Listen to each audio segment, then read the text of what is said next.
Good evening, folks. This is Colin from Kincaid Outdoors. Welcome to my Thursday Night Live. Tonight's topic is going to be on bug out bags, styles, and types. They may not be always each type may not be for you, but each style may not be for you. But it's one of the things we're going to discuss tonight. Which style that myself have available, as well, that give you some advice or some suggestions that might work best for you. Now, there are so many different types, styles, and kinds of packs, bags, etc. out there that not all bug out bags are the same, but doesn't mean one bag is better than the other. Just what works best for you in the situation that you're in. So, how you doing, CR? How you doing, Rob? Glad you guys can make it. I actually, which I didn't realize I was doing, I was looking at the different types of bags I have available to me right here. I actually have 1, 2, 3, 4, 5, 6, 7, 8 different types of bags available to me at this moment in this room. Is it the only bags I have? No, I have a few others, but each one of them could be a bug out bag of a sort, depending on the situation, the equipment involved, and etc. Hey, Molly. Hey, Jason. How you doing? That's true, CR. That I can see in this room, CR. 8 at the moment.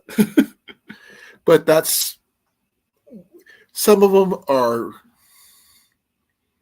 unique, but they're all bags of a sort. From knapsacks to Alice packs to hiking backpacks to 3-day assault packs to haversacks to a bag of holding that belongs to my wife to a book bag and a couple other things. So little bit of everything is what counts. It's what you can carry on you with what you need to get you to where you need to go. Now, would I use a simple book bag for a inch bag? No.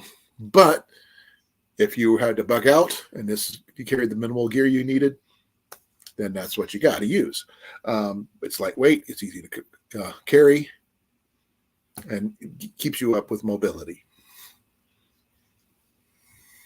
So there we go. Well, Rob, this one here is just the bug out bags themselves. It's not about the contents.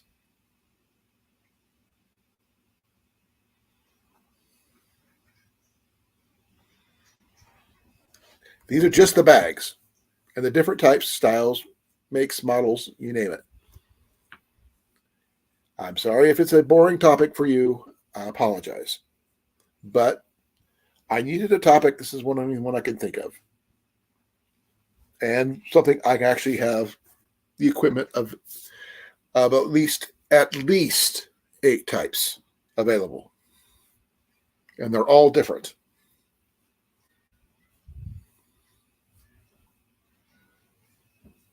Now, are they all packed? No, they're not. But they're all could be bug out bags given the situation.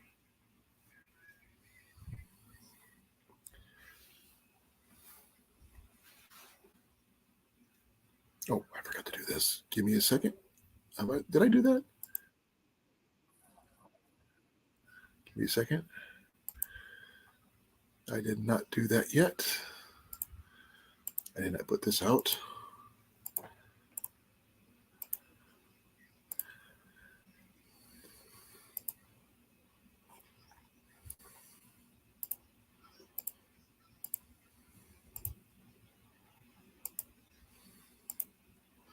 Okay, I didn't do that yet, but now I have.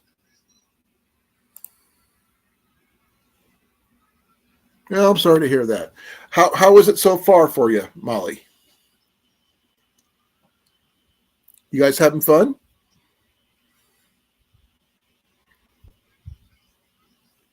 That's all that matters, as long as you guys are having fun.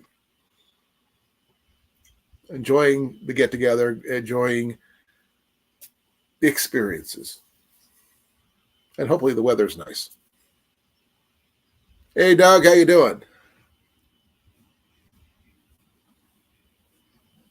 Glad you can make it. Now, tonight, like I said, tonight's is about the different styles of bug out bags that could be used. Now, everybody talks about the different items that go into the bags, but not the bags themselves that much that I've noticed. They talk about what you need for the bags, but not what you carry them in, the stuff that you carry them in. It's about what you have available to you and your budget. Budget is everything, but not necessarily restricted to budget, but you might find something for free. You never know. Oh, I'm sorry to hear that, Molly. Now, some of these things were cheap, some things were not. Some of these bags are mine, some of these are Ian's, some of these bags are Jenny's. So this is not just my personal gear. This is a conglomeration of all three of our gear. But each one is a bug out bag, at least 1, 2, 3, 4, 5 were bug out bags at one time. Just changed around and upgraded. Yep, see, there you go, CR. Free stuff can be found. Now, when I use the word bug out bag, it is the loosest of terms. It is the bag that you can get away with the amount of gear you can carry safely without overburdening yourself, that kind of thing. Now, I might carry a little bit more. I might carry a little bit, than my wife or my boy because I'm physically strong enough, but with my knee, I have to distribute the weights that we have out, but I still would carry the biggest bag because while my knee is not the strongest, I'm still physically strongest. So what kind of bags do you guys use? I'm talking types of bags. I don't need to know, if you want to count about brands, you can do that.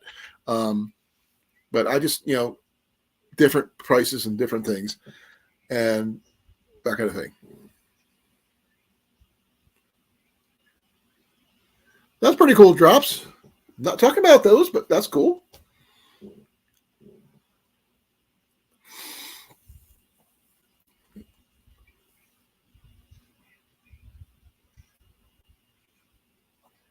Yeah, I was looking to try to, promote those once. I missed out on that opportunity.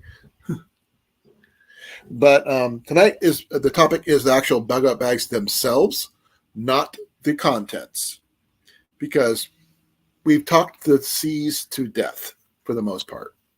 But being able to carry all of the C's, I have not heard a lot of people talk about.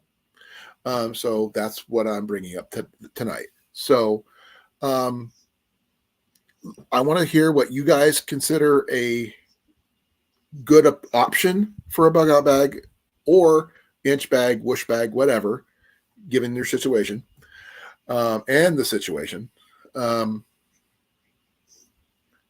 so forth. So I like I said, I've got some of my original ones that I've had, a few that I don't have anymore because they just basically wore out, and my current incarnations of what I use.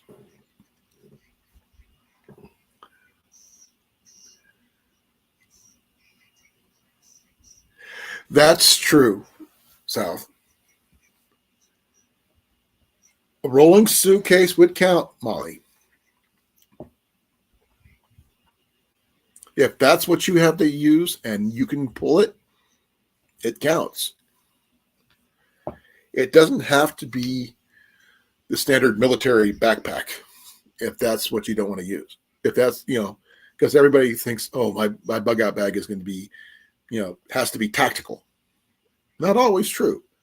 It could be as simple. Okay, I'm using this one as an example because this is Jenny's. It's called a bag of holding. It's from ThinkGeek, so bear with me. It is a overly large purse. It has, I can't see, 1, 2, 3, 4, 5, 6, 7 pouches on one side,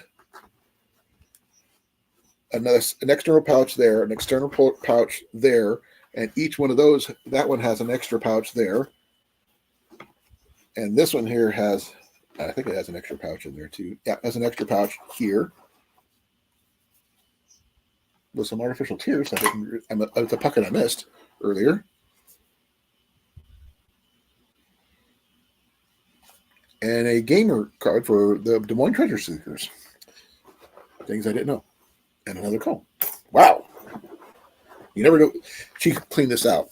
It's got 2 pouches here, pouch here, pouch here. Now, this it's in itself can hold enough of the basics to get you through. It's not overly obvious. It's not overly large, but it does hold quite a bit. Now, can you put a knife in it?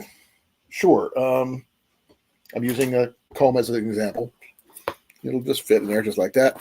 You can barely tell. You put a water bottle. You can put in your small stuff, a lighter, something basic, nothing fancy. But it'll still work. Only if you have a firearm drops. Ammo's not always going to be the first thing you put in your bag.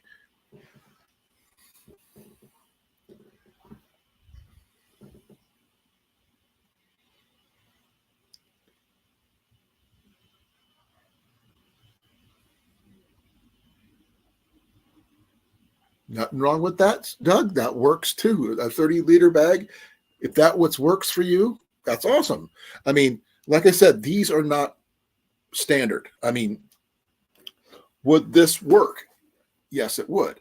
Now, is it ideal for everybody? No.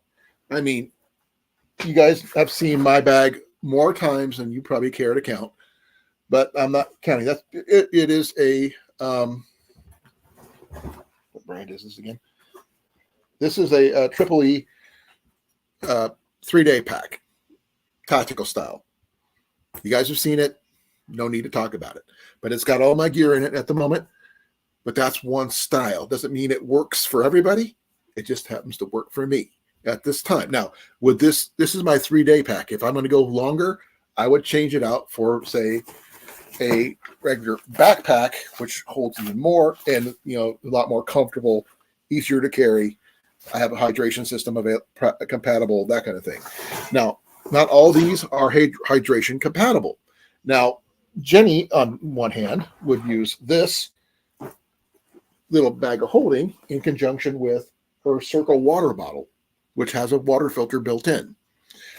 Or she also has another one that's filter bottle. Hun, your other filter bottle, can you reach it from here?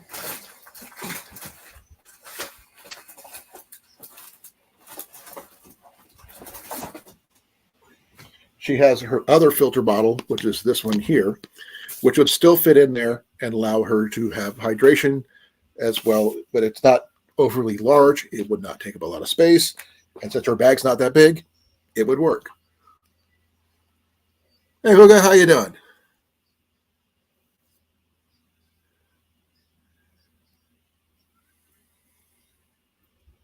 Yes, getting used to the weight is really good. Now, like I said, it's not about the items in the bag this time, folks. This is about the bags themselves. Now, if you have a list of the items that you're planning on carrying and you have more than one person in your family or group, then you could distribute the items you have throughout all of you to reduce the weight on one person. Now, am I going to be carrying all the weight? No. Jenny would carry part of the weight. If Ian is with us, then he would carry part of the weight, which would reduce it by a third that I would have to carry overall. Now, tent-wise, I would carry the heavier items over Jenny. Well, if my knee was better, I'd be able to carry more. But so Jenny and I would share a tent. Ian would have his own tent, but he would be carrying his own gear that way. Jenny might be carrying her sleeping bag. I'll be carrying my own. And that kind of thing. But that would be in the different packs that we're using, given the situation. Now, my 3-day pack is different than my other one because I don't have a sleep system involved with that but I do have it hydration compatible and water bottle and stuff already. So there's that.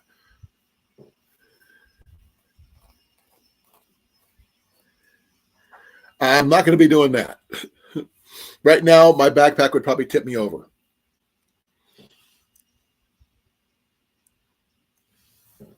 But like I said, the bag styles depends on the situation and given your needs. If you're doing, since Drops is married, he and his wife would both be carrying a pack of sorts. Now, he might be carrying more of them weight than his wife, or vice versa, or they might distribute their weight. Who knows?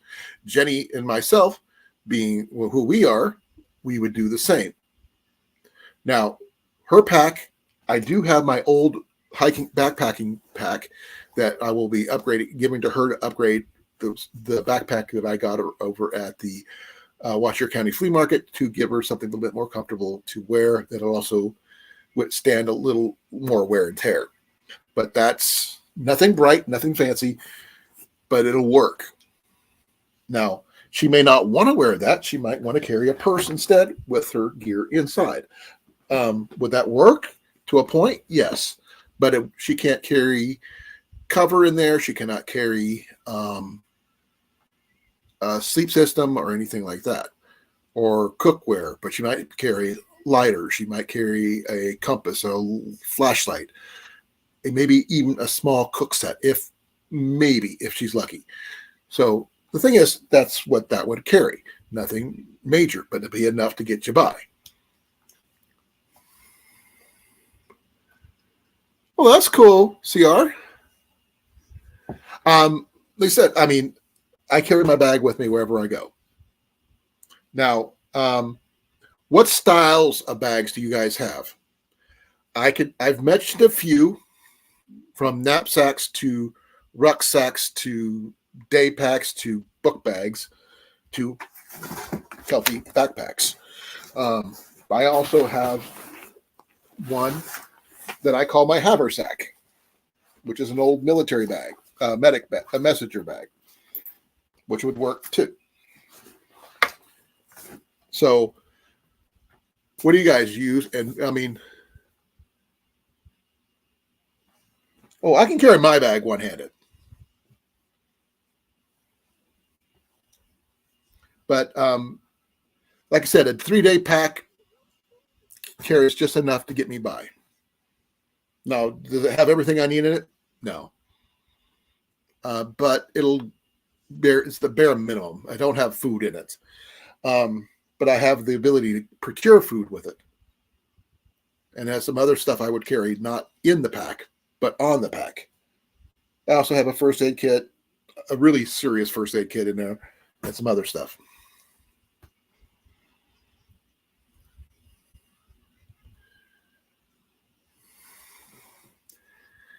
Yeah, very funny, Doug.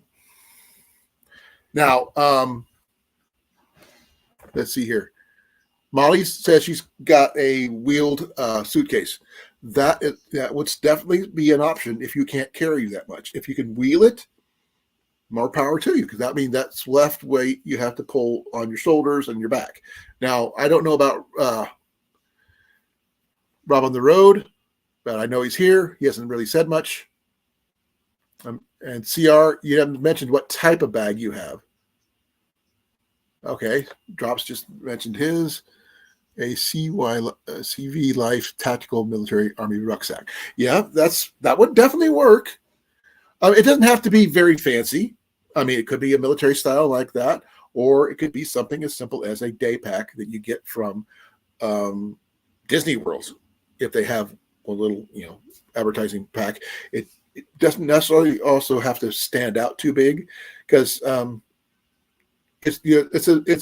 point of the bag itself is to carry your gear from point A to point B without wearing you out too much. Because if you got too much gear, you got to be able to carry it. I'm at the limit what I can carry right now with my knee. So that's one part why I recently got an upgrade on my pack that I just brought home about a few weeks ago. Well, there you go. Can you ride a bicycle, Molly? So you can tow it behind your bike if that's the case. No pun intended. So I think I have seen somebody do that. Like I said, this idea, by the way, came from me from Cecilia yesterday when she was went live yesterday. I was thinking about all the different types of bags people have and what kind they may or may not carry. But the thing is, different bags for different people, whatever suits them for given the situation. Well, that would work. That would be a lot more stable, definitely. You can carry it like a trailer.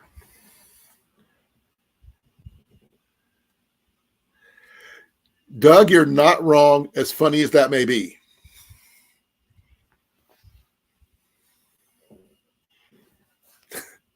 Hey, hon. What? Doug said, it's not the size of your pack, it's how you use it. I told him, as funny as that is, he's not wrong. Mm-hmm. So, yeah, very funny, Doug.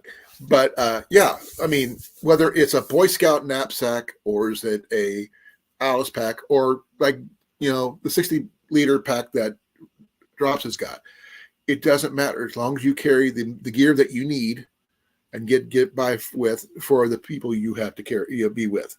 If it's just by yourself, you don't have to carry as much. If you have a small group such as your wife, son, daughter, whatever, there's that. That would work to a point, Drops, until you have to go off road. Then it's not so much an easy thing to do.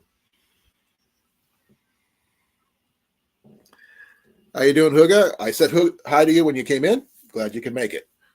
We're talking about bug out bags types, not necessarily what's in them this time. We're talking about the bags themselves because, I mean, I've heard a lot of people discuss different things that go into the packs and stuff. I've done it myself, but not about the different styles and types of bags that are out there. Now, I am not talking about your new fancy thing that you can get off Amazon. I'm not talking about the big thing you can get off of GovX military style, either the Navy SEAL bags or Green Beret bags, whatever. I'm talking about whether it's a simple little thing as a nerdy bag of holding. And before you guys think I'm just kidding, this one actually says handbag of holding with a thing on there. This would work as like a haversack or something similar because it has plenty of pockets, plenty of room for a hydration filter, and in the bare minimum of gear. Whether you put a knife in here or your basic survival items that you have, the C's, the 5. You might even put in a small survival blanket or two in here because it'll fit. Because they're small, they fit in here. You can put in a little things of food, whether it's just simple Pop-Tarts, something, some bouillon cubes, a simple little mess kit will fit in here. Jenny's got a really nice little one that's from Canada that will fit in there. It's not going to be overly big. It's not going to be overly bulky, but it would work. Drops, you know how I feel about that. We're all old here, Drops. You should know that by now, with a few exceptions.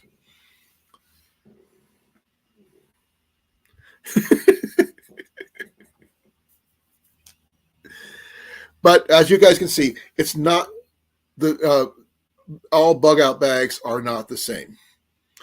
These are going to be what you're going to find, what you're going to afford, and what will work for what you need.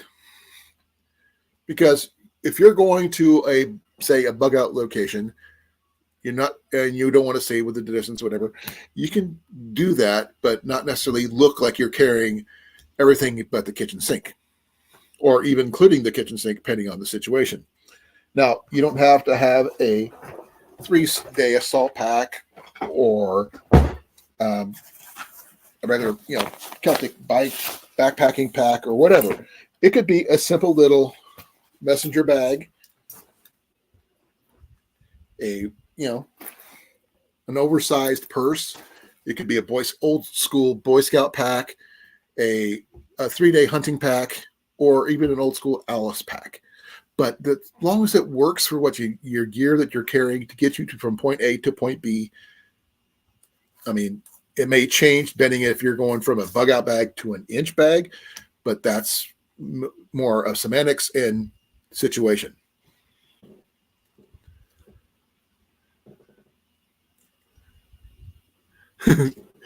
Well, yeah, I can understand that too. There, Drops. Now, Corn Fed was here, and he was like, he's wondering why I'm still on this topic. Why? Because people are talking about this topic. Not just me, not about my, my challenge that I was doing back at the flea market. I've come by watching a lot of channels talking about different things for different reasons, and I want people to be prepared. You don't have to have the newest and shiniest gadgets to get you from point A to point B. I mean, the most important thing I can think of that my wife actually informed me of a while back is, in a bug out situation, what's the most important thing you need? Let's see what you guys think. And I'll tell you what my wife told me, and it rings true for me. And I didn't think about it until she said it. Exactly, Gray. Rayman style, exactly right, Doug. You don't want to look like you're arm for bear, because people are going to be bearing for arms on you because they think you might have something they need.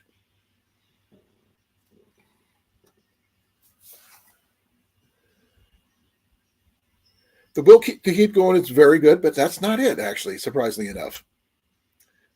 That's a good one, though. It's probably just on par with what she said. Birth control. Interesting choice, but I don't think so, Molly.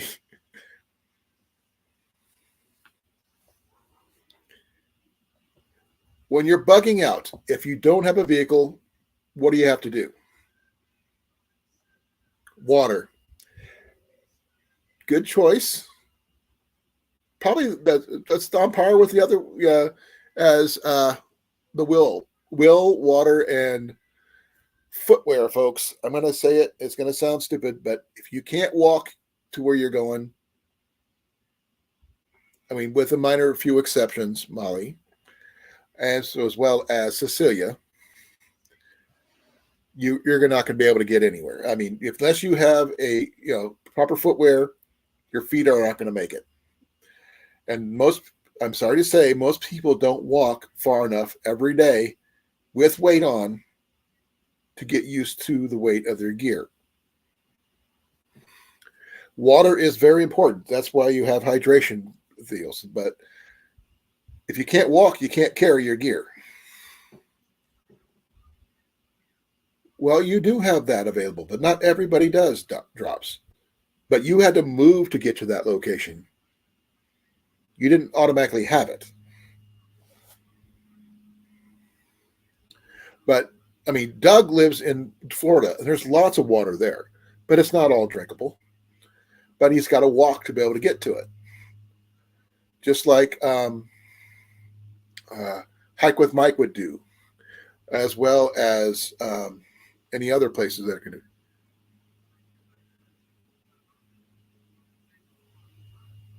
If you can't walk to cook your food or stand to cook your food, keep yourself clean. You can't stay hydrated because you can't stand, because your footwear is either like, I'm sorry, I'm going to use mine as an example because I know for a fact mine are wore out.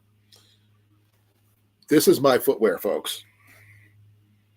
As you can see, it is extremely wore out.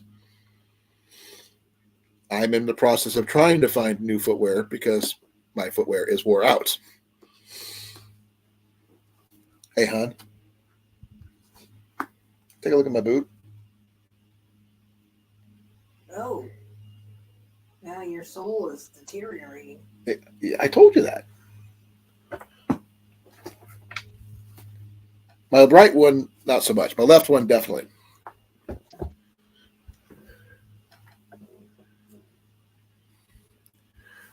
Like I said, Drops, you didn't start out with your bug out location. You bought your bug out location and made it your own.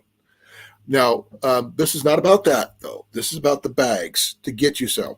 So you have the footwear, you have your bag, then you can go to your bug out location, your extraction point, your meetup location to go on to your bug out location. But as long as you have your bag, your gear, whatever you're carrying it, whether it's a purse, a regular backpack, a knapsack, a Boy Scout bag, a freaking shopping bag, even if you want to use a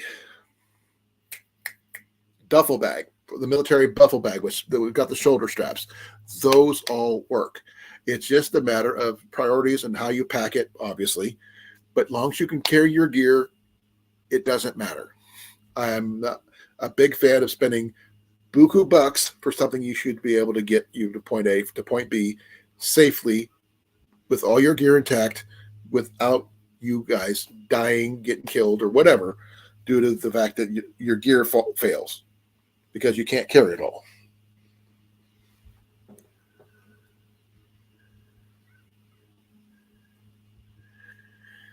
It's 73 and sunny here, there, Doug.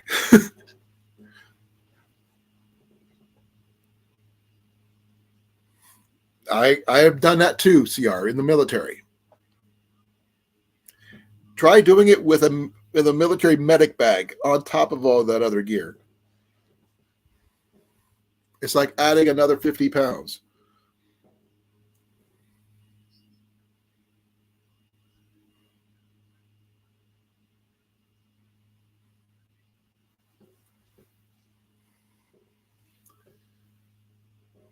But now, so give me some examples of not necessarily the gear you have, the packs you have now, but the packs that you have used in the past.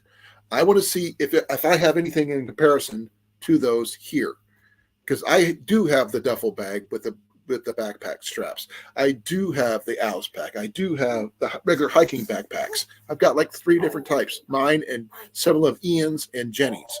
I have purses that are Jenny's got a multiples of. I've got Boy Scout bags. Those are all Ian's. I've got hunting packs. Those are mine, but the last one is Jenny's. That's what I'm talking about. Let me see what kind of.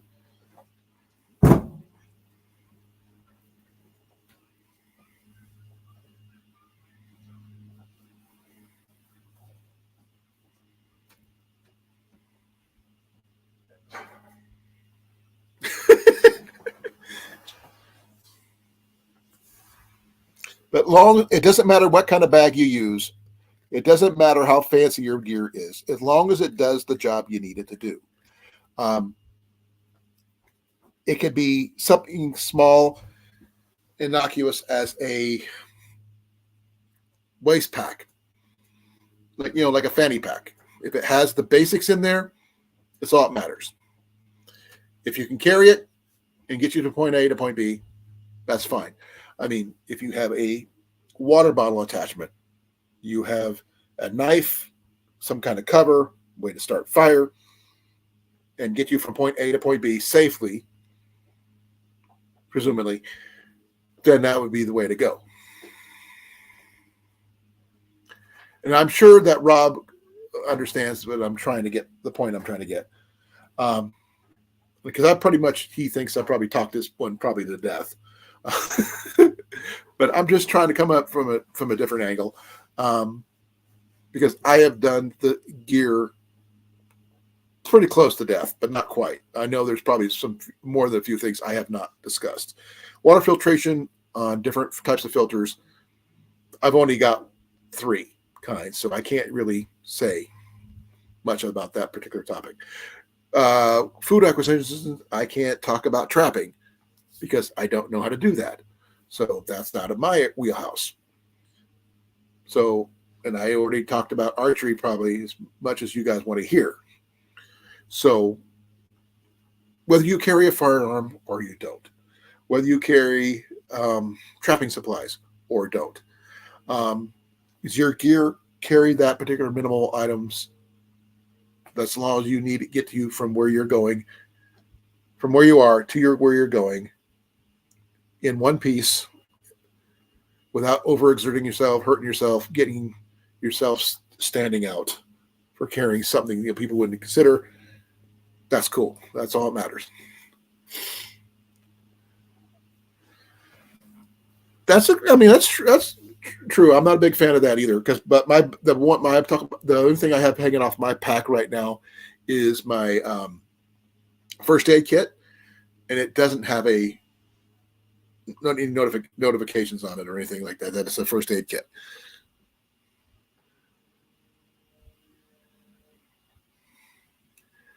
Hey, Drops, what does your wife carry if you're carrying all this stuff? Because it sounds like you're going to be weighing a ton with yourself and your gear, given how tall you are and the amount of gear that you're mentioning.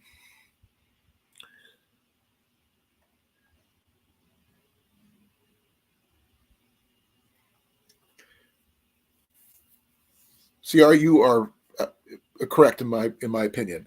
Now, like I said, it's just my opinion. Is it the right one? No, because it's what works for me does not work for CR. What doesn't work for Cornfed doesn't work for anybody else. It just matters what works in our given situation. Now, Jenny does not like wearing backpacks that much, given the fact that she has foot issues, and I have my knee issue at the moment. We have to modify our gear. My gear may not be as much as it was due to that situation, but if I get to where I need to go, it may take me a little longer, but I will get there as long as I can make sure I don't stand out.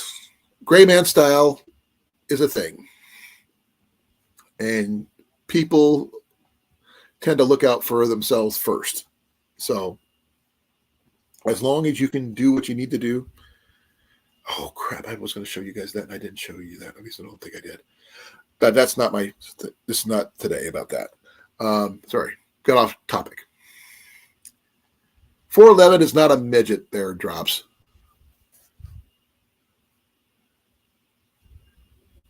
I was talking about what they carry for gear. As long as they can carry their gear, it's all that matters. Because you guys are a team. You should be able to split some of the gear. Just like Jenny and I and Ian would split up some gear, and I'm sure that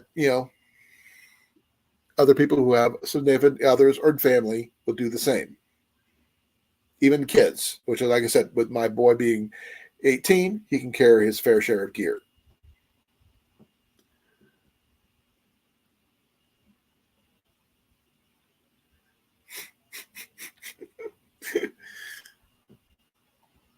Funny, Molly. Now, protection aside, which is not part of this, what we're talking about. Is it a part of it? It could be a part of it, but I'm not talking firearms tonight. That could be a different topic, but I am no expert on that subject, so I can't really talk about it, to be honest. But I know the weapons I know.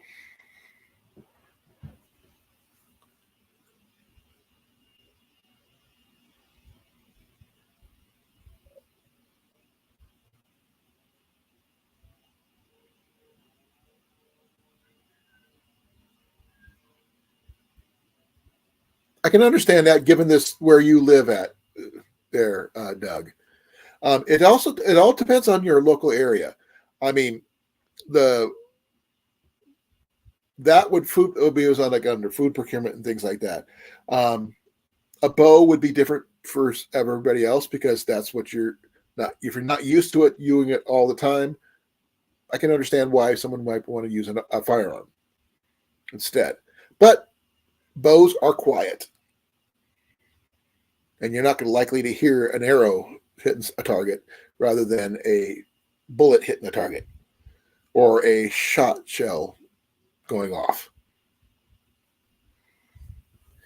Yes, people say, oh, I got silencers, I got this, I got that. Not everybody does. And as the old book says, I can't remember what it was, who either the book or the movie said about you never hear the shot that kills you. It's an old German World War II thing.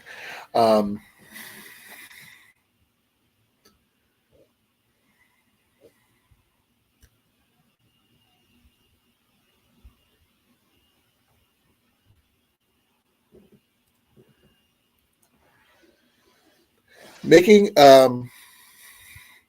allowances for people's injuries, that happens.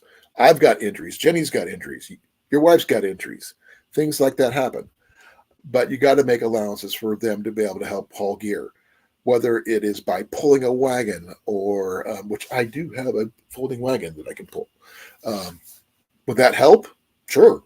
Is it going to be my number one option? Nope. Because that makes me less likely to get off the road, get out of the way, and I might end up accidentally leaving something behind I shouldn't. But carry what you can carry safely.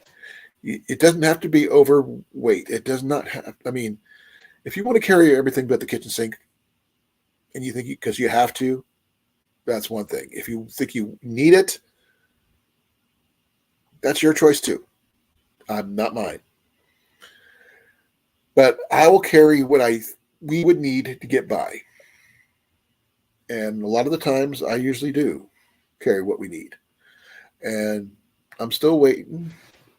I mean, I carry just enough to do what I need to do in my truck, whether it's a fishing pole or whatever. I do have that new fishing pole I just picked up.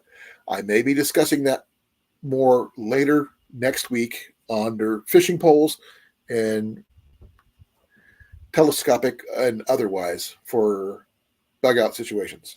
Now, I don't have access to Ian's pocket fisherman at the moment, but I want to get it for him. He does also have a rocket fishing rod, but that's a little bit too more conspicuous in my tastes. But does it work? Sure.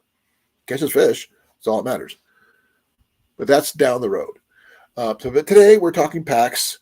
One of the things I would suggest, in my opinion, is if you get a pack that fits comfortably. If it's a bag, make sure it's comfortable. Make sure the straps fit across your body, whether it's padded or not. This one's slightly padded. It's not as padded as, say, my Kelty, but it's wide enough and the strap is long enough.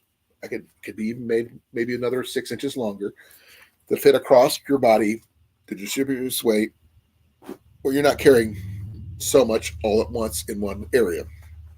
And as with a bag, you can switch it from side to side if necessary, that kind of thing. Or with the messenger bag, you can do the same thing as well.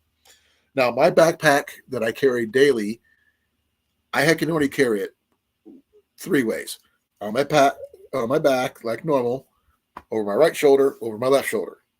Now, do I want to do it over my left shoulder because of the weight on my knee? No, but it will work as I do it because I have it distributed, all the weight distributed to where it doesn't feel like it weighs a lot. But there is only 24 pounds in that bag. It's not overly heavy, but it works. Yep. I just picked up one for $2 drops. Well, let me correct myself. Jenny picked this one up for me for less than $1 last Friday. I'm going to try to pick up at least 5 of them tomorrow of different sizes that I may or may not be using for bug out bags stuff, or I might use them for giveaways. I don't know yet because I know Ian asked for one. I like to get one for Jenny and the like. Sorry, folks. I just got done eating. I think I might have overate, but I also need to start drinking my soda, which I haven't really done yet. I have not done the pull-ups on with my bag, CR. Yep. Not all my bags have room for a water bladder. Now, my Kelty does. My Triple E bag does. The bag that I got at the flea market for Jenny, it does. I'm not sure if Ian's day pack from Nike does or not. It might, but the Jenny's doesn't. But it does have room in it for a hydration bottle. This is a filter bottle, so this counts. My Alice pack, while it does not have a hydration setup, it does have pockets for a water bottle for itself. It's just a matter of, I mean, this right here will fit in a water bottle at least. Whether you can use, it won't fit a smart water bottle, but it might fit a smaller water bottle with either a life straw attachment or a Sawyer Mini or something of the similar, or even, as Drops mentioned earlier, the water purification tabs or something like that.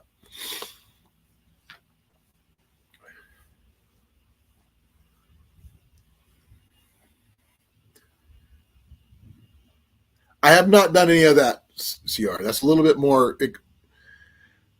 You're a lot better shape than I am, but I'm getting better though. As of Saturday, I was 291. No, Sunday, I was 291 pounds. So I'm getting down.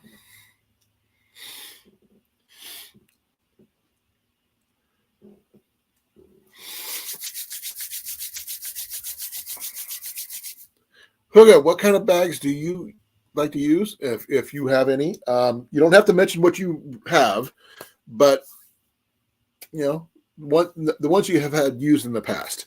I have some updated ones. I have some old ones that I started with, and I've since upgraded since then. But yeah, round is a shape, CR. Just saying.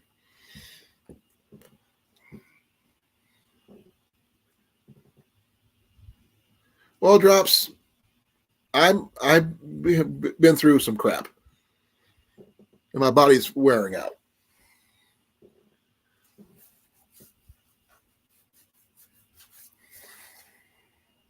But I'm getting down, and once I get that magic 265 number, I'll get my knee replaced.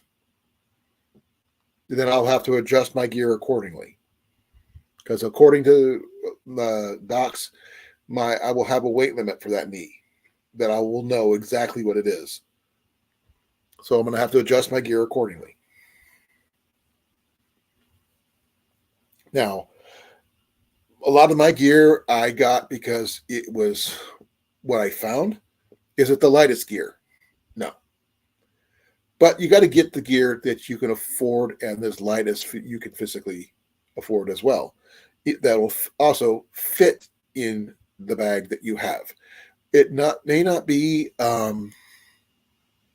a giant pack like Drops carries, but Drops is also a lot taller than the average person too, so that makes sense. Me, I am short. I'm only 5'8", but I found this Kelty pack. It will fit me perfectly fine. It fits me around the waist. It fits me in the shoulders. Fits me in the back, and it'll hold all my gear because I have it measured for me. There are good points and bad points to every pack you can put out there. It doesn't matter what it is. Whether it is a purse called a bag of holding, or is it a Triple E backpack like I have, or what it Drops has, it is a tactical pack. It doesn't matter. That happens. Not everybody's been lanky. I was never lanky.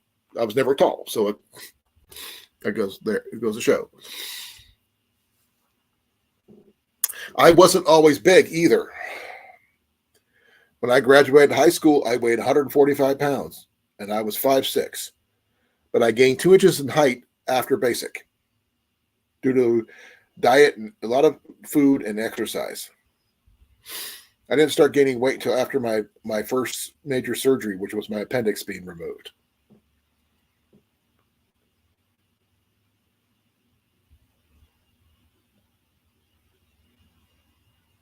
Now,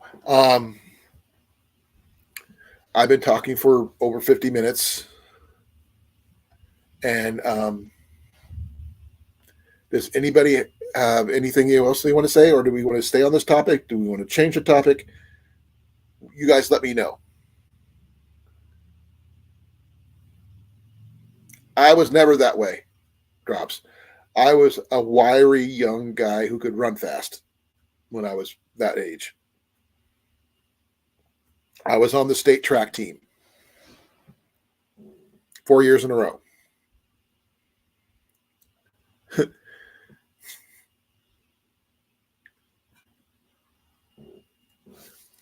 It may not look like I was a runner, but I was. I was both a sprinter and a cross-country runner.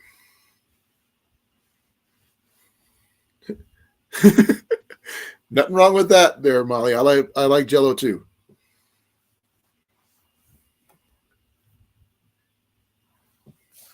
But I mean, I was never your atypical sportsman because I was short, but I was fast. I wasn't the tallest. I wasn't the strongest. Not at the time. I didn't get stronger until after I got until I got in the service. Because when you have to carry your regular military pack, plus your med bag, plus your weaponry, as well as maybe your patients and their gear to get them back to where from point A to point B, you get a little strong for that.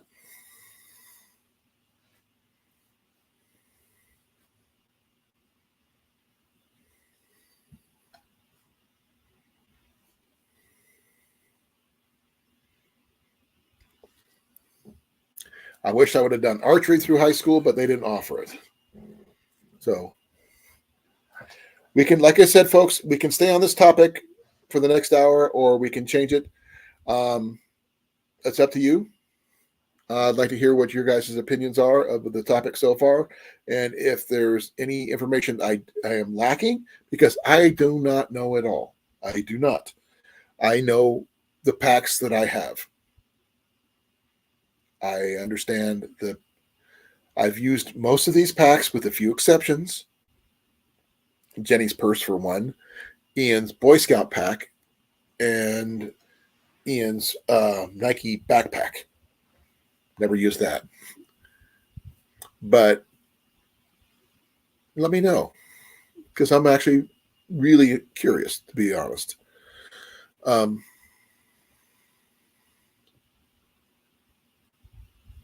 I'm not sure how much I can pick up now, Drops, because of my knee. But it's not me not being physically strong enough. It's just that my legs aren't stable enough. It's not a competition. It's just saying that's what I can do.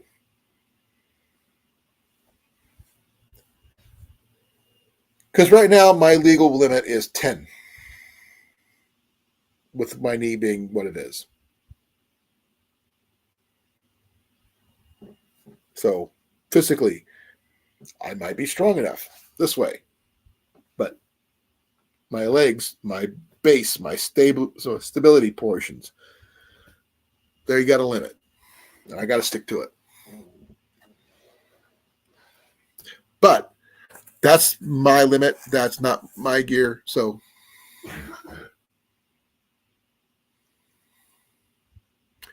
back problems suck. I can understand that too, because I was carrying a patient through a water hazard once, and my back went out.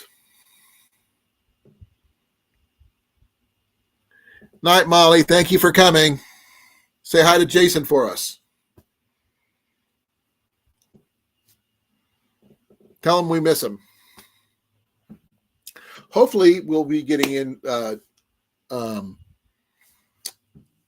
Cliff soon. Like to get his opinion on it because he's got some packs that I don't have that I'd like to get his opinions on. If you guys have a pack that I have not heard of or a different style of pack that might be thought of as something you could use for a bug out bag, I'd like to hear it or read about it. Unless you don't want to come up here, that is. It could be not something I'm not even mentioned at all. It could be something simple as a shaving kit. It could be a waist pack. It could be, what could it be? Could be a sling bag. I don't know sling bags, so if you do, then that's what you use. That what works, then that counts. So I want to hear you guys' opinion.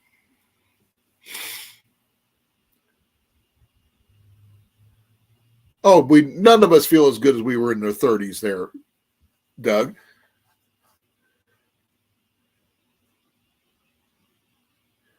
That's true, CR.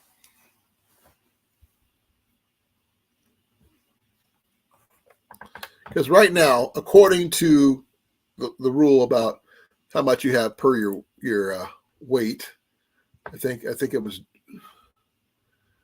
I'm not sure who said it. I think might have been Drops. 10 to 15% of your body weight, according to that particular thing.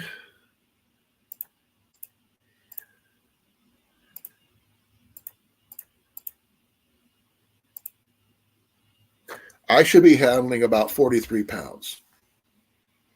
I'm not even carrying half that. I'm barely carrying half that.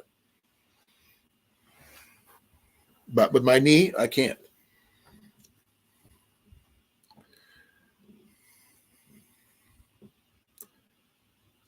I believe that there, Doug. Not everything hurts on me. I mean, my knee hurts more than anything else, just standing and walking on it. I have my knee brace on. I have my knee wrapped and everything else. And I got my ibuprofen I can take. But that's it. To keep myself going is going to be damned willpower is all I can say. Which is, someone brought that up. That is a big thing. Willpower is everything. But it should not be the only thing. Common sense should be the biggest thing you should carry, in my opinion.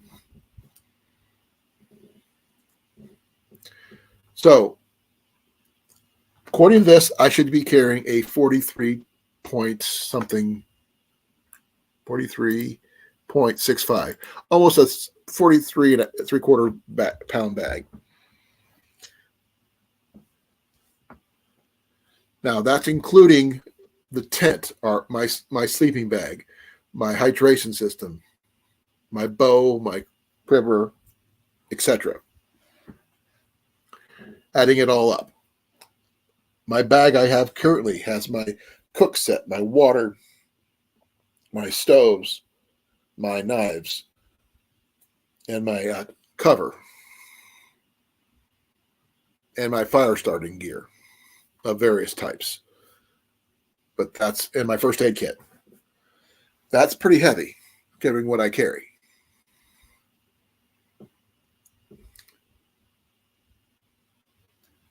Well, if that's what you can do, Drops, awesome. Good for you.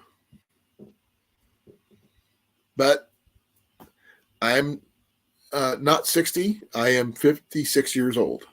I'll be 57 in September. But I also have a heart condition and a knee problem and a back problem and a hearing problem. But I'll make do. I'll make it work. And keep calm and carry on, as my wife might say. Isn't that right, love? She's playing her video game. She can't hear me right now.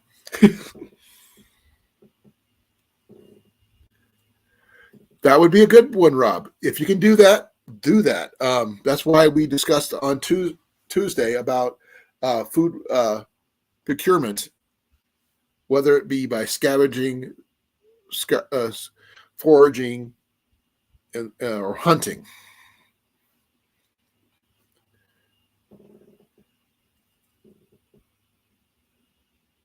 Yes, we do, CR.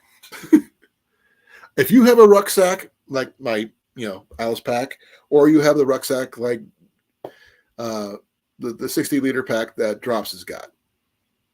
Whatever works best for you. If you have the latest, fanciest thing, good. If you got what you can afford from the thrift store like me, good. If you got something you just bought just perfect that fits your needs, awesome. But as long as it works for what you need and your ability to carry it, that's all that matters. But it could be anything. It does not have to be your standardized pack, because we're not standardized people. As much people say, we're not the same weight. We're not the same height. We're not the same age. We're not in the same health. But we still need the same basic needs. We need water. We need cover. We need warmth.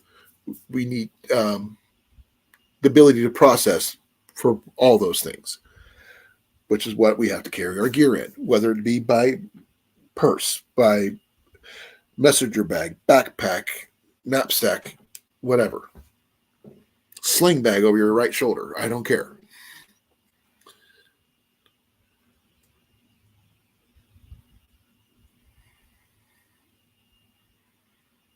That's so true there, Rob.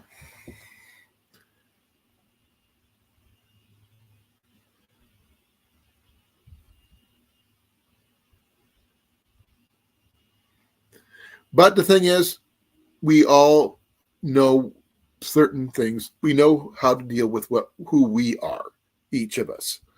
Now, I do know as soon as my knee is fixed, I'm going to get back to backpacking as much as I can, as long as my knee allows it. I just got to be a little bit more careful, because it's going to be an artificial knee instead of a real one.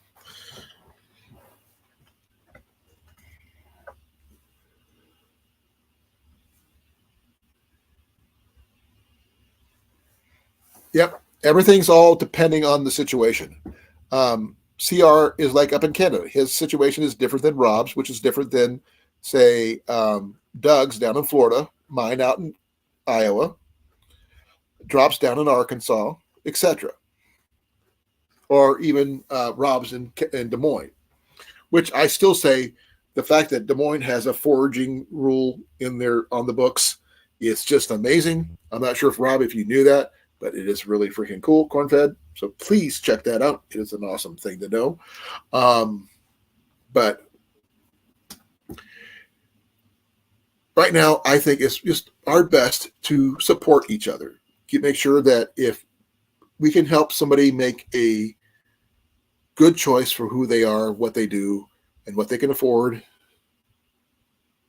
and just, whether it's just by information or a suggestion, a critique to make things better, not to put them down, never to put anybody down, always to help build them up, whether it's physically, emotionally, psychologically, etc. Whether you're former military trained or not, it doesn't matter. We're all on the same page to do what we do here. Whether it's prepping, whether it is gardening, whether it's just you're an outdoorsman who likes fishing, a little bit of prepping, it happens.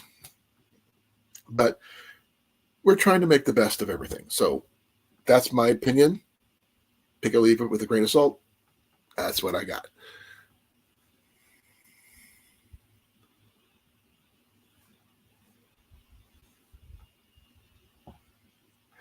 You're very true there, CR, about clean water.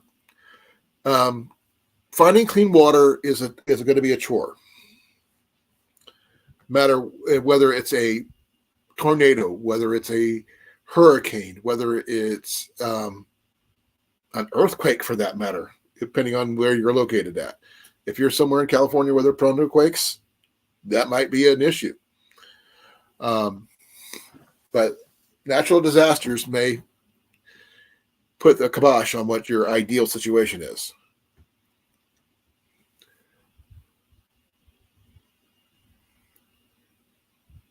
Always good to start with some water, yes. And also, due to temperatures and time of year, you may need more water than you think you need due to, circumstances. Because somebody please tell me this. Would I need more water or less water in the winter if I'm working towards a bug out location or location to the reach for bugging out? More or less? Let's hear it. I know the answer. Let's see if you guys do.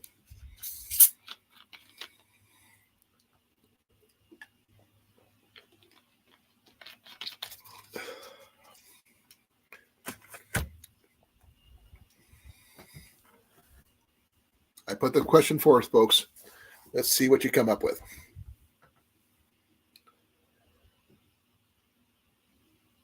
Well, I'm not talking about for crops drops. I'm talking about for personal use. If you're having to bug out, not bug in, you and Cecilia are the bug-ins. We're bugging, the ones bugging out is the ones that count in this particular scenario. Because we wouldn't have access to wells, we wouldn't have access to artesian wells or anything like that. I'm just talking about, would you need more or less in the wintertime?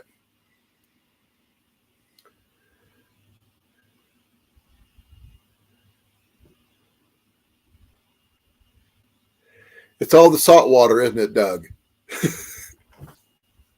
Yours is going to be an interesting situation because your water is probably going to be undrinkable due to weather.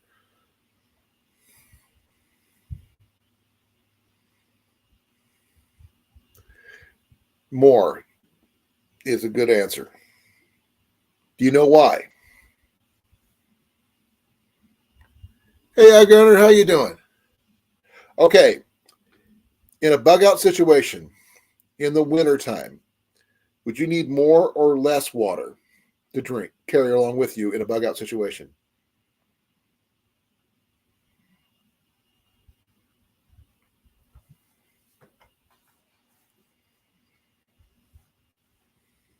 And the answer may surprise you, folks.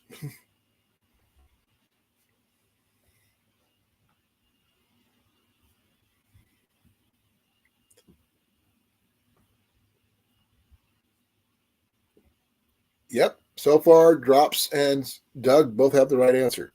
It is more because while you may feel the loss during the summertime, whether it's heat out, you will not feel it in the wintertime because weather may feel dry. The weather may feel colder, but your body is still perspiring. You're still, losing the water it is to help keep your body temperature regulated. If you don't have the proper hydration, but people say, oh, you can just eat snow. That's just a way to get into hypothermia. But keeping yourself hydrated in the winter is just as important, if not more, than in the summertime.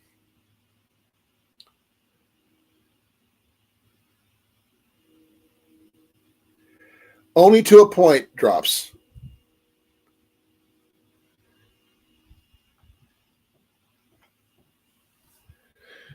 Actually, you're right, CR. Even then, because your body still needs water to function. Doesn't matter what the temperature is.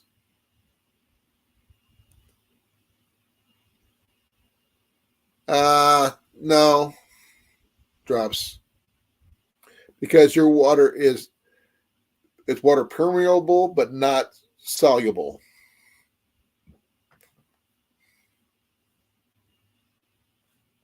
Not 70%.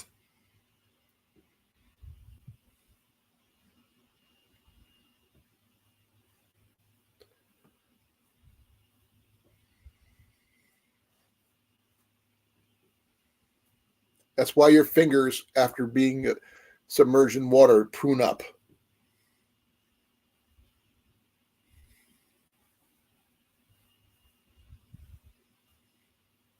That's why you can't hydrate through your skin. You have to ingest it.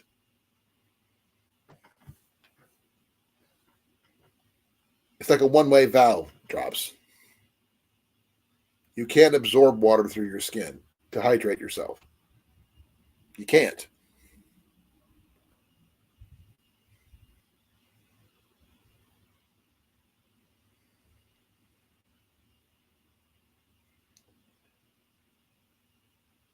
Not a problem.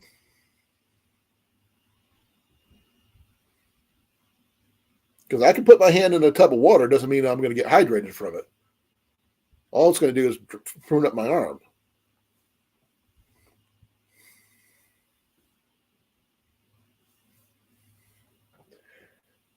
I've dealt with more people being dehydrated in the wintertime than anybody I've ever met especially when I was in the service as a medic, because people don't think they need to drink because it's cold.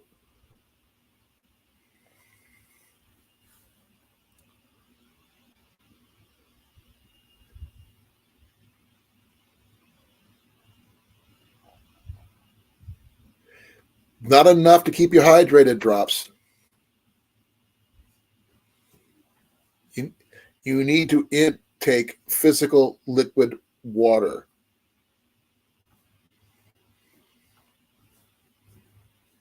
And you definitely can't breathe that in, otherwise you'd die. But breathing it in, you expel more than you inhale.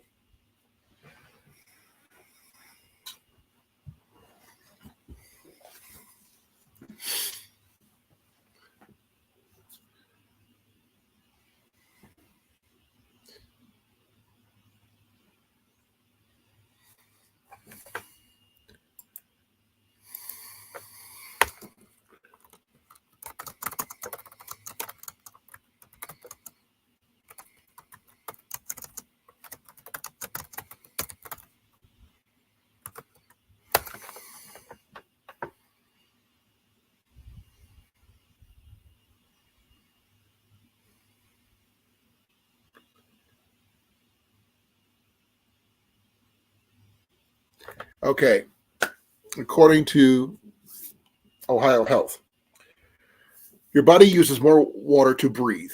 When you're breathing outdoors in the cold, you see your breath. That condensation forms then because your breath has more water content than in the environment. Because the air is so dry, your body needs to humidify the air you take in, causing you to use up more water. So you have to stay hydrated more in the winter, and you cannot intake water. You exhale it in order to take in air.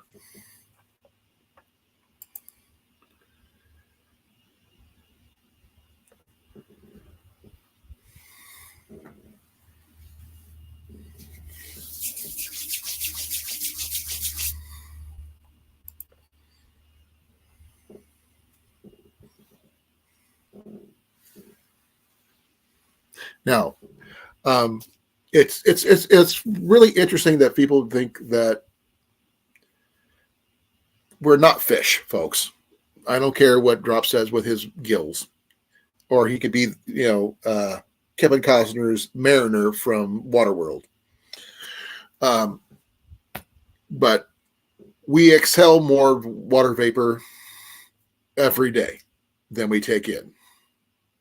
So staying hydrated, I am terrible at staying hydrated, just the same. Though I try to drink as much as a 32-ounce bottle I can every day. But I end up using the restroom more often once I do, which really hurts, by the way, because physically you have to walk across the whole building. That's a whole thing. But you expel more water during the wintertime because basically the cold air sucks the moisture out of you. It doesn't matter if you think you can pull it in, it doesn't. It goes out, not in. Aquaman, very good there, CR.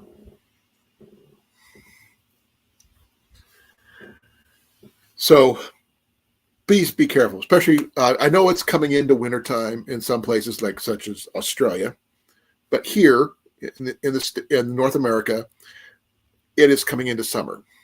While we know we perspire in the summertime, please keep mindful and keep yourself hydrated. This is just a random medic announcement. Please take care of yourself. Stay hydrated.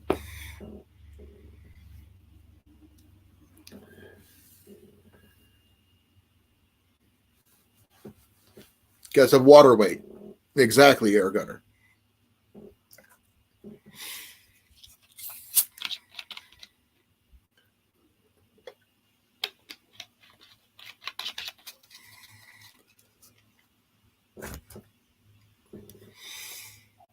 Now, I have another question for you, Air Gunner. This is on the original topic of that I asked tonight.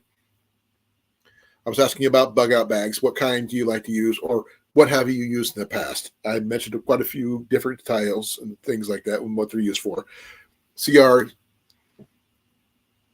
is going to make puns all night, so very punny there, CR. You're lucky you're my brother.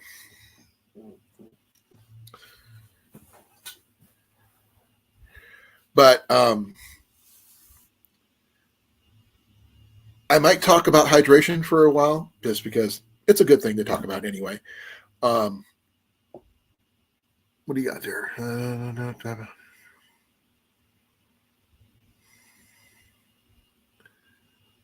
Puns. Okay, 2 extra points to UCR. Just saying, that was a good one.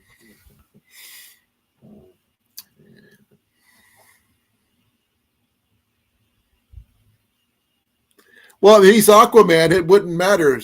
Drops, right?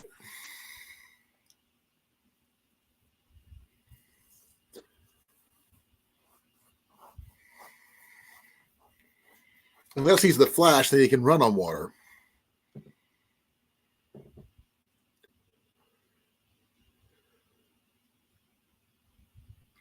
Forgive me, folks. Like I said, I had a really decent supper, so that's just me digesting. Anybody want to talk about the next particular topic, or you want to come up and join me up here? You're more than welcome to. The link is at the top of the chat. Medic-wise, I got you covered. If you guys want to talk about that, we could talk about that. I don't want to bore anybody. I like hearing what you guys have to say. I like understanding what you guys have to say. I am not going to try to outdo anybody. I am not going to try to overdo anything for myself, because my abilities are what they are. I'm an archer, hunter, fisherman, backpacker, reenactor of various kinds. Hey, Mandy, how you doing? I can understand that, Mandy. Are you trying to stay hydrated, though? I was talking about hydration there for a little bit, so I want to make sure you stay dry, because you are coming into your winter months. So I want you to make sure you're staying hydrated.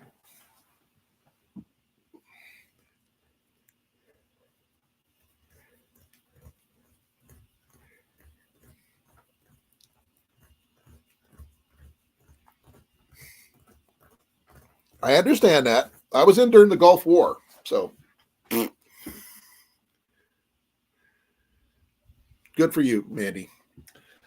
I'm going to ask you this question since you just came in, Andy. In which season do you use the most water? Or I should say, do you need the most water? Summer or winter? The rest of the chat already knows this, so guys, stay quiet. Let's see if Mandy gets this one. Unless she's been listening in, so that's possible. Wrong. Surprisingly, no. It's not summer. It's winter.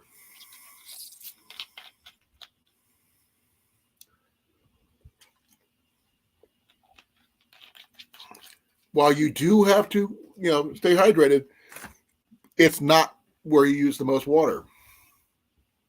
The sweat is only part of it. Because in the winter, the air is drier, and you have to use up more of your body's water to help allow you to breathe the air which is drier. Because your body cannot breathe in dry air. So it takes a little bit of moisture out of your system to hydrate the air for you to breathe. It's because you're Australian there, Mandy. That's the only reason. Because you're upside down. But that's what Cliff says. Now, I don't know why Cliff's not here yet. I'm hoping he would be here, but he's not here yet. Let me check, see if he's left a message anywhere. So give me a second. I have not seen anything under messages for Cliff.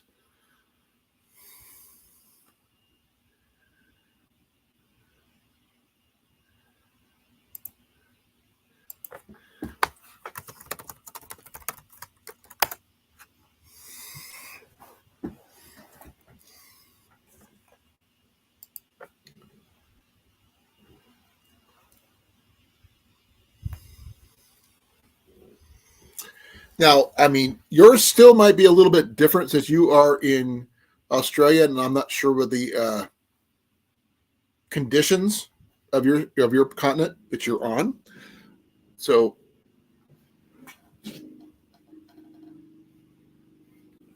okay, some guy riding a mini bike outside. So conditions dictate that kind of thing, but generally, wintertime, people use up more water.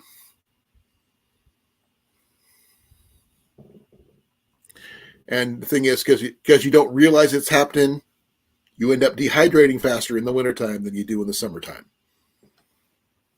Because, I'm sure it gets cold enough there in the wintertime that you can see your breath.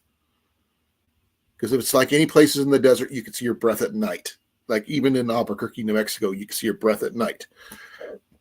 You keep on doing that all summer long or all winter long, you're going to die of dehydration. Hey, Cecilia. Glad you could make it.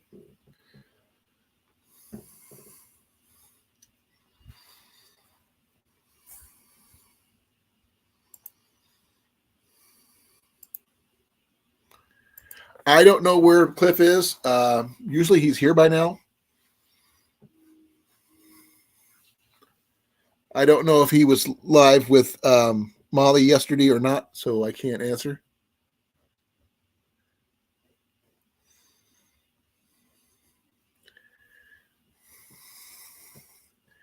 Mandy, to quote a American country song, I think your tracks are sexy. So there you go.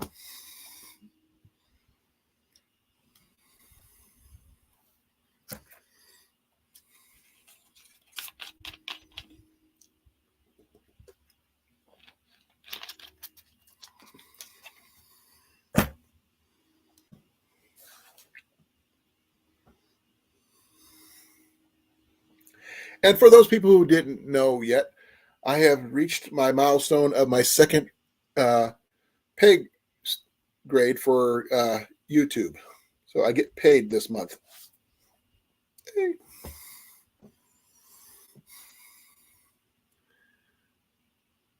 That's very true, Cecilia.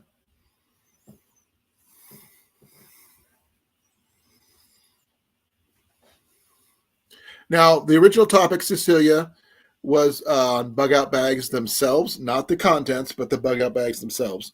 And it kind of morphed into hydration. So bear with that. Thank you.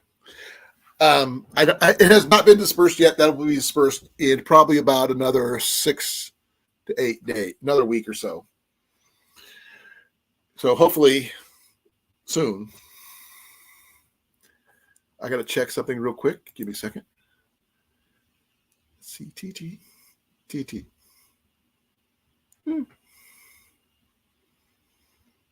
Yeah, before the end of the month, I should get it. But I am going to be using that particular check for working towards getting a new camera for my lives and recording videos outside of the home. I need an upgrade from my GoPro Hero 7 to probably an 8 or 9, depending on which one people suggest. That way I could do lives while outside the house.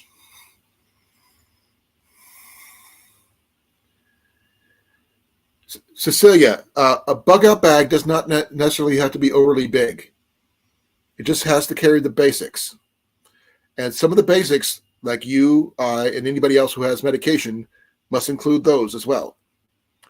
Like I was saying earlier, it does not have to be huge. It could be as simple as a gaming bag of holding, because it does have a hydration bottle in it, to my 3-day assault pack. My hiking backpack might be a little on the big side, but it'd be actually pretty comfortable. But as long as it carries the basics you need, that's all that matters. It doesn't have to be huge. It doesn't have to be new, but as long as it works for you.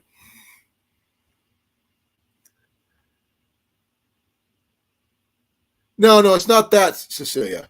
What I mean is if I'm at a location such as doing something from the lake and I want to go live there, I want to use a better camera for that because my phone doesn't always work, recording wise.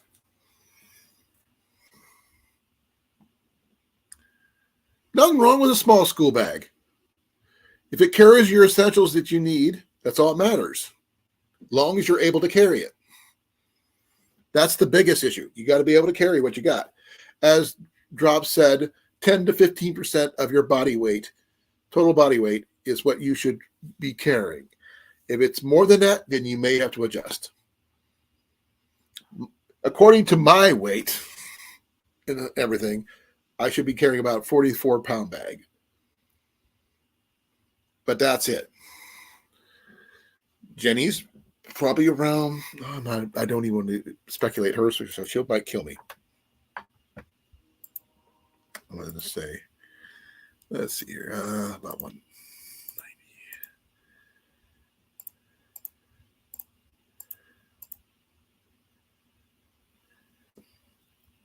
About 28 pounds. About the same. My backpack is pretty much what she can carry as it stands.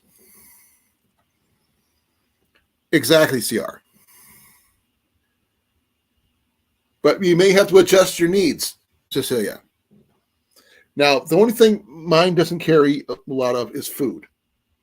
Now, that's why I'm going to upgrade my pack.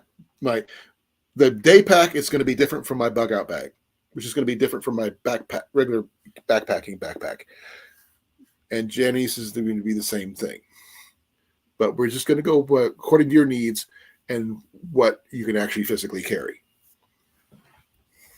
It doesn't have to be a full-on tactical backpack. It does not have to be fancy. It could be as simple as a Nike backpack like Ian picked up for the bug out bag challenge. Is it the overly biggest one? It's probably maybe a 20-liter backpack, if that. Probably even be a 15 to a 10. But it's a book bag. If it carries everything you got, all it matters.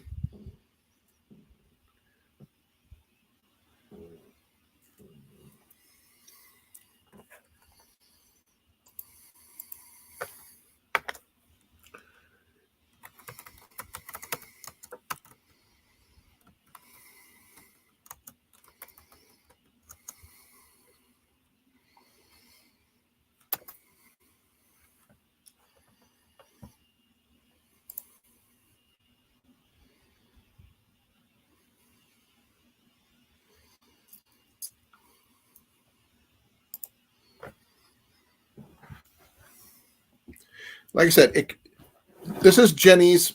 It's called the handbag of holding. It's a gimmick bag from ThinkGeek.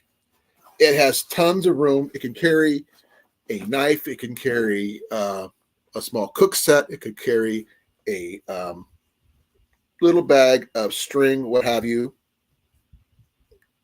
cordage, knife, tape, whatever. But it can carry all that in here. Not overly big, but it would carry what you need.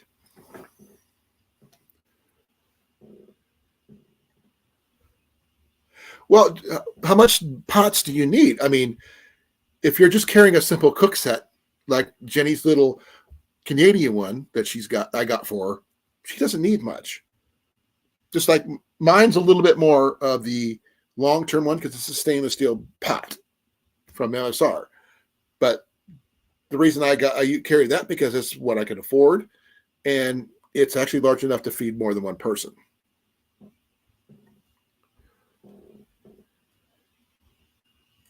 That's true, CR. But the thing is, it's a matter of modular say it modularization.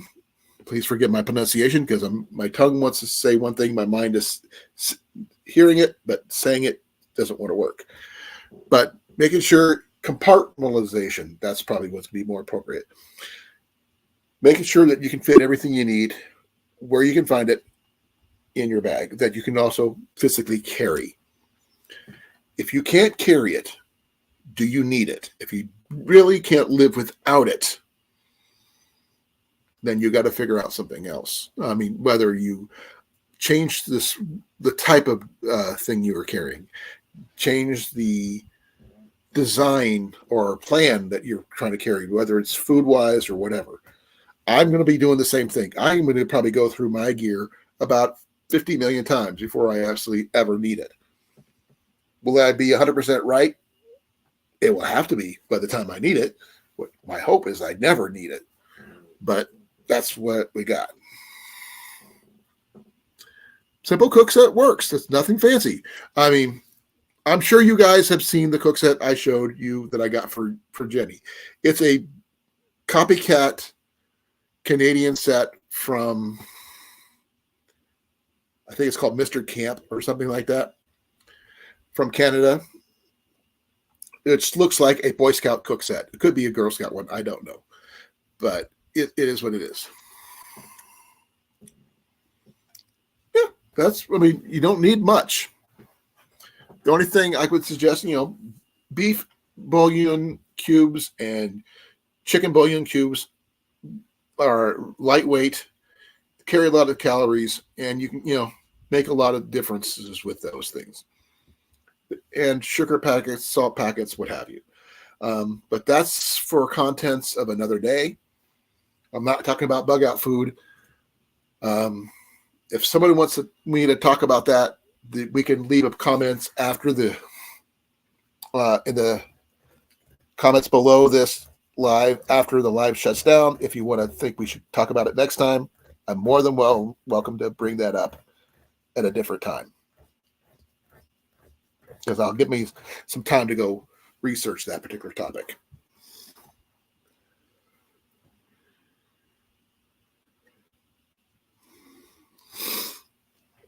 I carry 2 containers for water, though that's just in my everyday carry bag, my 3-day get home bag. That's more of a get home bag. The Southern Pack will eventually be my bug out bag / backpack for backpacking, that kind of thing.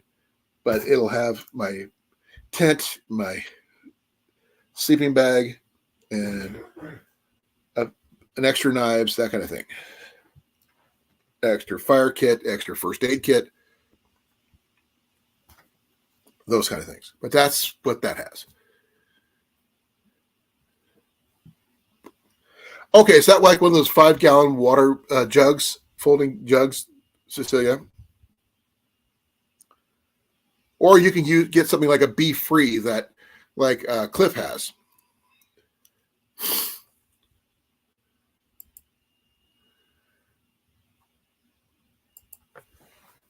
Give me a second here. I was just curious to check, see if Cliff is coming or not.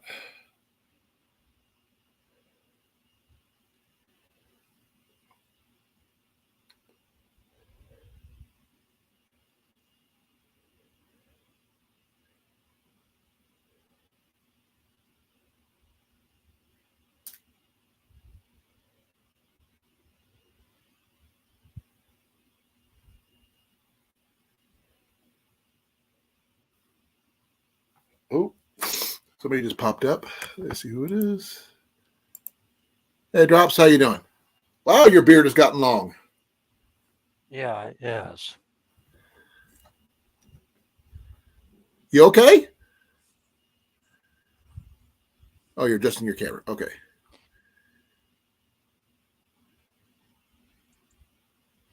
Are you okay? Let me continue here with. I had to mute the YouTube stream. Oh, I do that all the time. Yeah.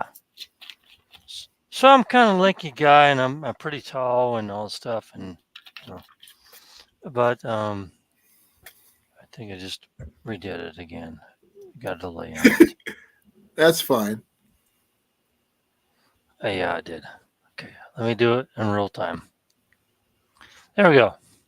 So you asked about a bug out bag. Okay, Yeah. I mean, there it is. what's similar? It's not even 20 pounds, but the things inside of this thing are like water purification, iodine tablets, all that other crap. I mean, I can throw all the rest of the food in there that I need that's dehydrated for survival stuff, right? Right. And like I Yeah. said, you're carrying for both your wife and you, or is she carrying some of hers for She's herself? got her own bag. Okay, that's what I asked you earlier, but I wasn't sure if you understood what I was asking. Yeah, it's very light. It's about 15 pounds That's with not all bad. that That's stuff. not a bad. That's not a bad. Then I got a little telescopic fishing pole Yeah, with I've all seen the those lures. kits. They work really decent. They I got go a all, little lighter though. When with me, I go a titch lighter than that. it's only about 2 pounds with all the lures and everything in it. Yeah, And then we also have these four season sleeping bags that are compressed. right. What So brand are those? I don't know. HITOR hike. I'm not sure if I know that one. Well, they're very compressible and they're four season sleeping bags. Well, that'd be great. I mean, are they down sleeping bags or synthetic? I have no idea. They're not down for sure. They're not down for sure, but also on this thing, I also have a camping kit that has all the stuff you need. I didn't bring that in from the shop tonight, but yeah, I know my arms look skinny. I'm a skinny Looks guy. like you've lost some weight there, Yeah, I'm Josh. kind of skinny guy. Okay, You've lost some weight since I last seen you. I'm 195 pounds. You might be underneath that by now. No, I don't think so. I already checked my. I never had big arms, and I used to bench press 435, and I used to curl 160 all the time, like 20 reps, with these little skinny arms. Oh, I wasn't until I got in the military that I started lifting on a regular basis, and Yeah. I got up to 450 or 460, but that was me doing it on a regular intensive basis because I Well, had to just carry. That was because I had to carry all my medic gear, my regular military gear, plus patients and stuff. That's well, I had to. you may be missing something because, like, I have to wear 2X shirts because I have a 48-inch chest. Okay. Yeah, my Um, chest is much a little bit broader than yours, but not by much. well, it's pretty big for a guy I'm like short me. and squat, not short and tall. I'm tall, not tall at all. So I'm kind of Exactly. But I'm I'm just saying, you can't judge body types. I've always been a linkly dude, so I never got really bulked up. I Well, did. So I actually didn't bulk up until after I went to join the service, actually, which was really weird. I was always skinny, small and skinny until I joined the service. I kind of kid Jack over there. Jack, what's his name? That channel, Jack Smith. What's his I name? don't know him. Um, he's he did some service over there in the Middle East, like most of us did.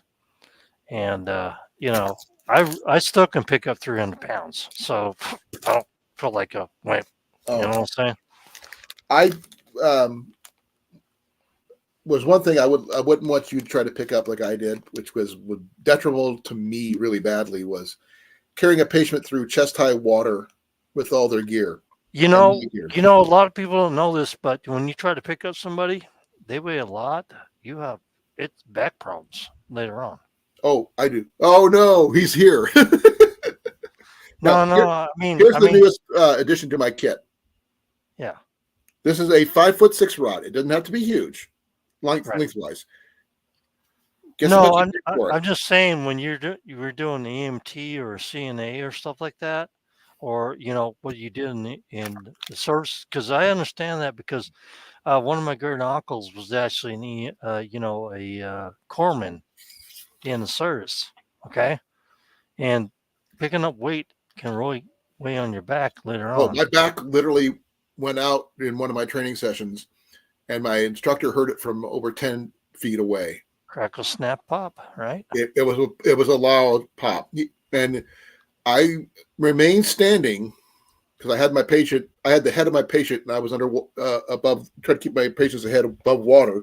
But you know what I'm talking about. Oh yeah, but the thing is, I had to walk about 10 to 20 feet to get him out of the water before I put the person down. Then I collapsed. Then you buffaloed. But the thing is, they were, I mean, they basically were commending me for making it that far, because most people would have not made it. Because I'm not going to let anybody underwater, because then they are strapped to a litter. Yeah, I understand, and Not here. I won't. That's the thing. Most people don't know how hard physically it is to actually carry somebody. I mean, you can go through combat and all this stuff and blah blah blah, but when you have to carry somebody out of that, it's really hard. I was a part of a litter crew, and my litter mates could not hold the patient up.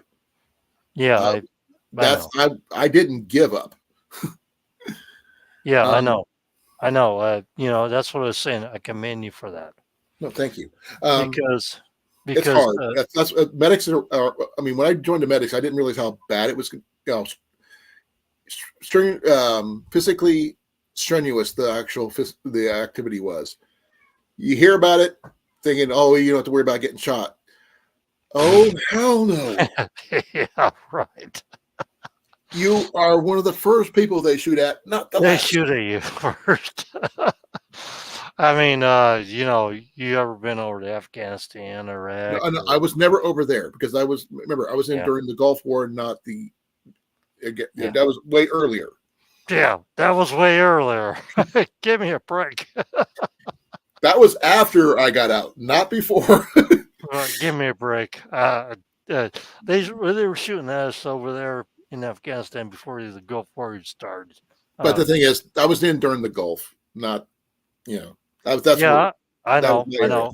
I was in the Gulf too, but they were shooting at us over there before even the Gulf War. And I'm not even going to talk about that. I'm not going to talk about the Gulf War, because that was it was a mess.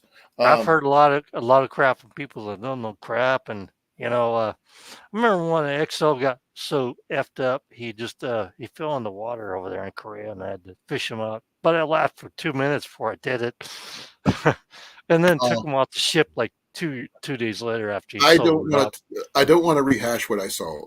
Well, I'm going to say, because it's not worth. I don't want to repeat it. I thought I dealt with this a long time ago. I'm trying to not talk about it.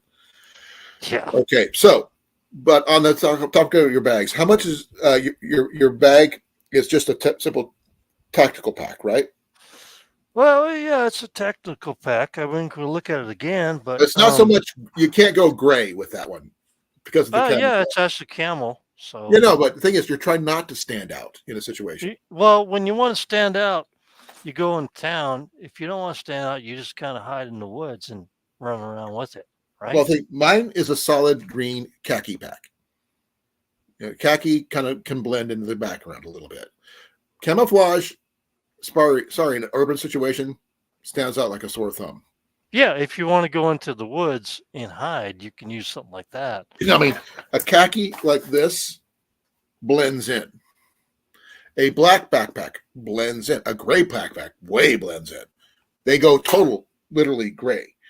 But you never know what's going to. If I want to hide in the forest, I'm sorry.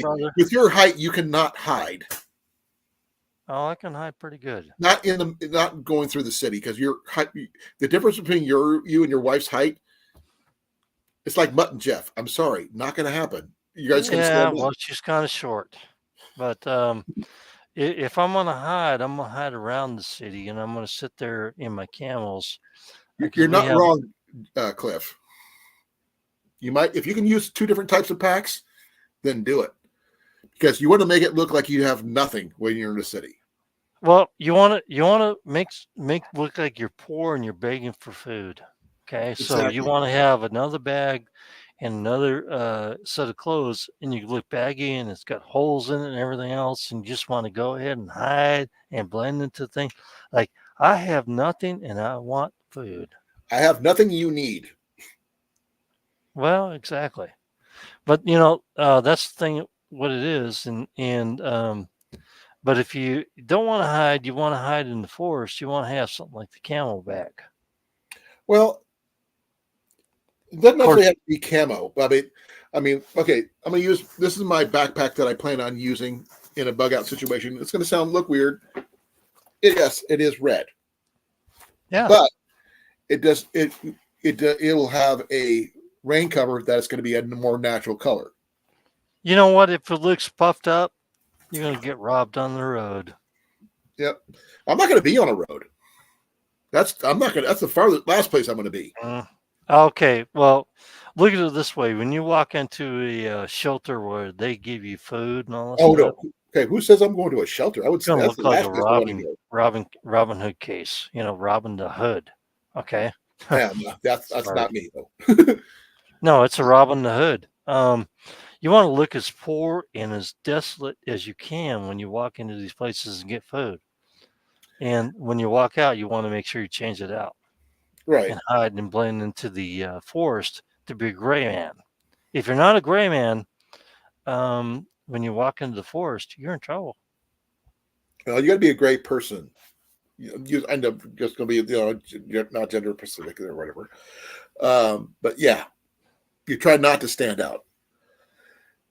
But there's some things that stand out differently, not just because of what you're wearing, not what you're carrying. It's your attitude can make you stand out like a sore thumb too.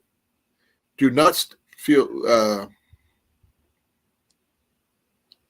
Well, yeah, FEMA's not going to help you, Cliff. Okay, we Yeah, all get that.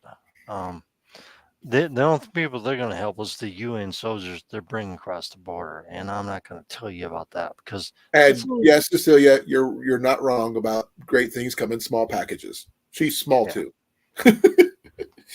yeah. I mean, the wife's 4'11". She could probably not carry more than 20-pound pack, because Is she she's that that. small? I mean, I've known a lot of 4'11" women who could carry a lot more than you think, She has especially in the injury. military. No, she had a couple of ex-husbands that were total a-holes. Okay. No, actually, I think she'd be because she survived that thing. She'd be a stronger for it. No, I mean, she she's getting lasted too strong enough to old. meet you. She's getting too old. No, she lasted long enough to meet you. Yeah, but That's I'm that's still, that's, that's mental strength is a big I'm thing. still brute, dude. I mean, come on, I can kick the crap out of most 20-year-olds. Okay, give I me a don't care if break. you can kick a 20-year-old's butt. The thing is, would you want Oh, to? I can actually beat the crap out of most 20-year-olds. If you want to do Okay, the secondhand Lions thing and kick out the crap out of 4 young guys, go right ahead. I'm well, not going God, to disparage you from that. If you want to do that, go right ahead. Me, I'm going to stay away from that situation as far as I can. I've had many years of martial arts training and practice and all the stuff, so I don't need to talk to you about that. I But know, but you think I'm sure you've seen the movie, right? no, I haven't. What are you talking Secondhand about? Lions. Nope, Robert Duvall. nope. Oh, you got to see the scene. He basically takes on 4 punks just after having a heart attack and getting out of the hospital. Why? Because he's sowing his wild oats. He got tired of being treated like an invalid. So No, you kick the I can crap out handle of him. myself, dude. I mean, honestly, um, I still can take most 20-year-olds, and it's not a problem. And I'm still stronger than most of them. So, um, Yeah. you know, The thing is not just me, just knowing that you're strong enough doesn't mean you have to prove it. no, it doesn't mean that. What it means is the fact is I can defend myself Oh and yeah. my wife. That's all that Um, matters. And that's pretty cool. I'll let her hold the So, gun. Okay. yeah, she'll probably kick your butt and you wouldn't even realize it's coming. Why? Because you let Well, it happen. no, it's she's not that strong anymore. I, I'm You saying know, if you love your wife, you'll lose a round or two just because it's the right thing to do. Yeah, well, you know what? I told her what I said. Look, you think you're still a mean ass roofer and you can do all this stuff? And I said, punch me in the shoulder right here, right here. Come on, girl.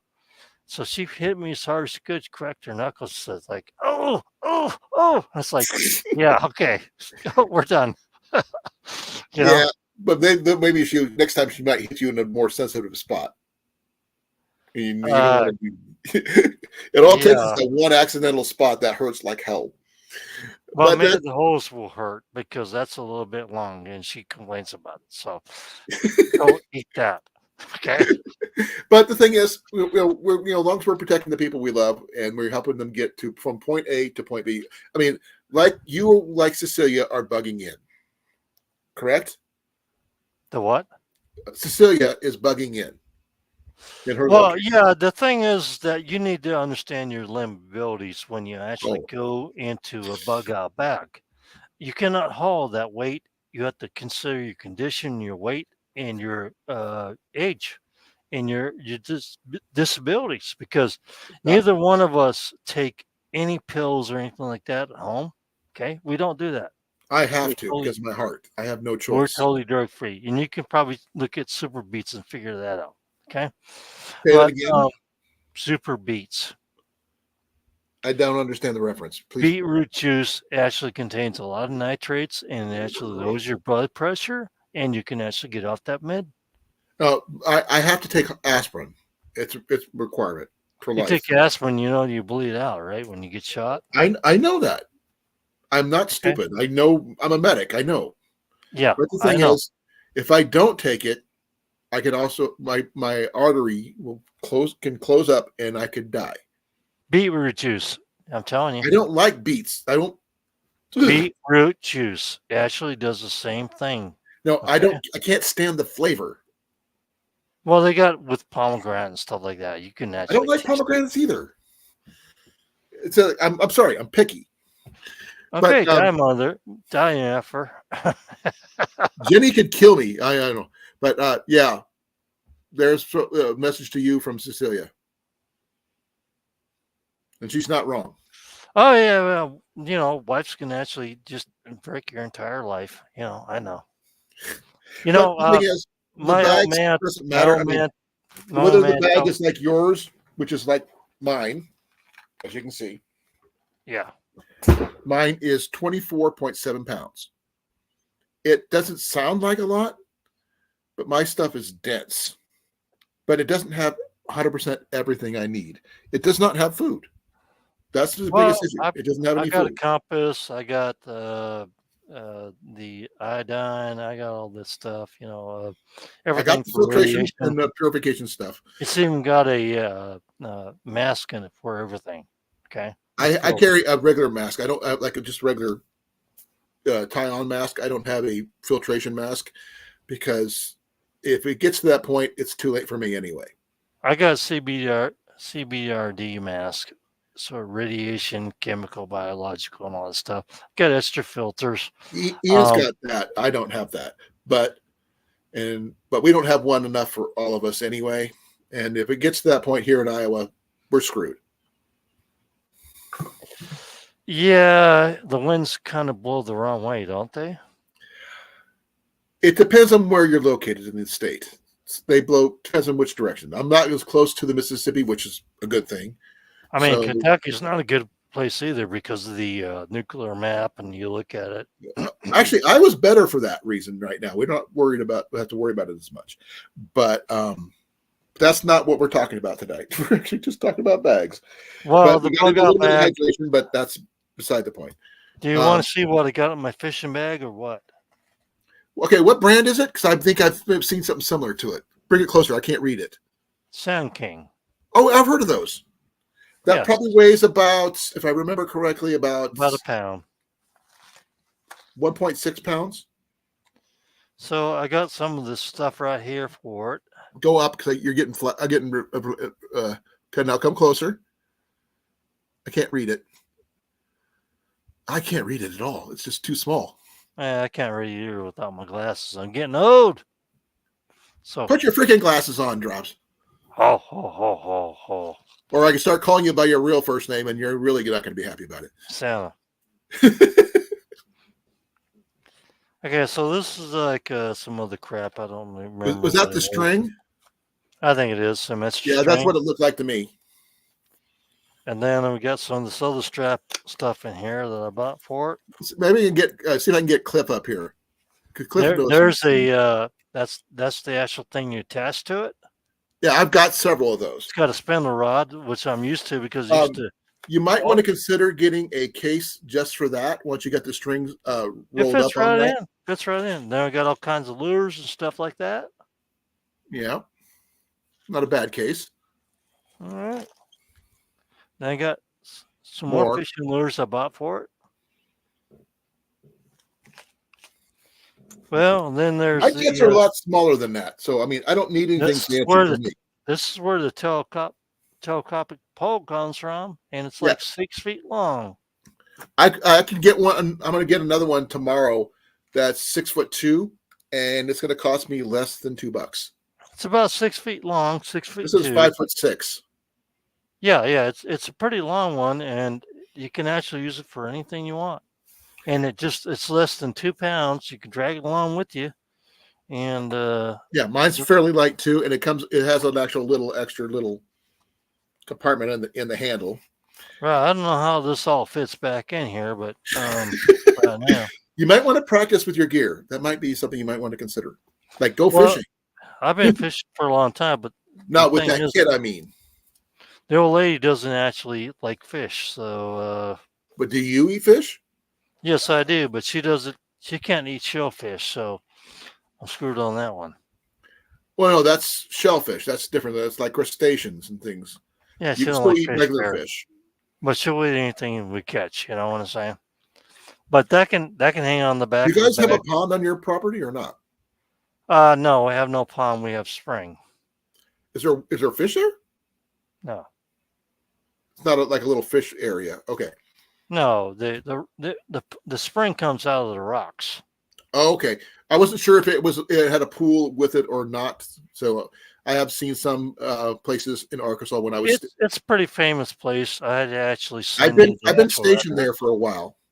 I was stationed in Arkansas for a bit, and when I was there, I saw a lot of different springs and stuff while I was there that had pools that had fish in them, even though they were natural springs.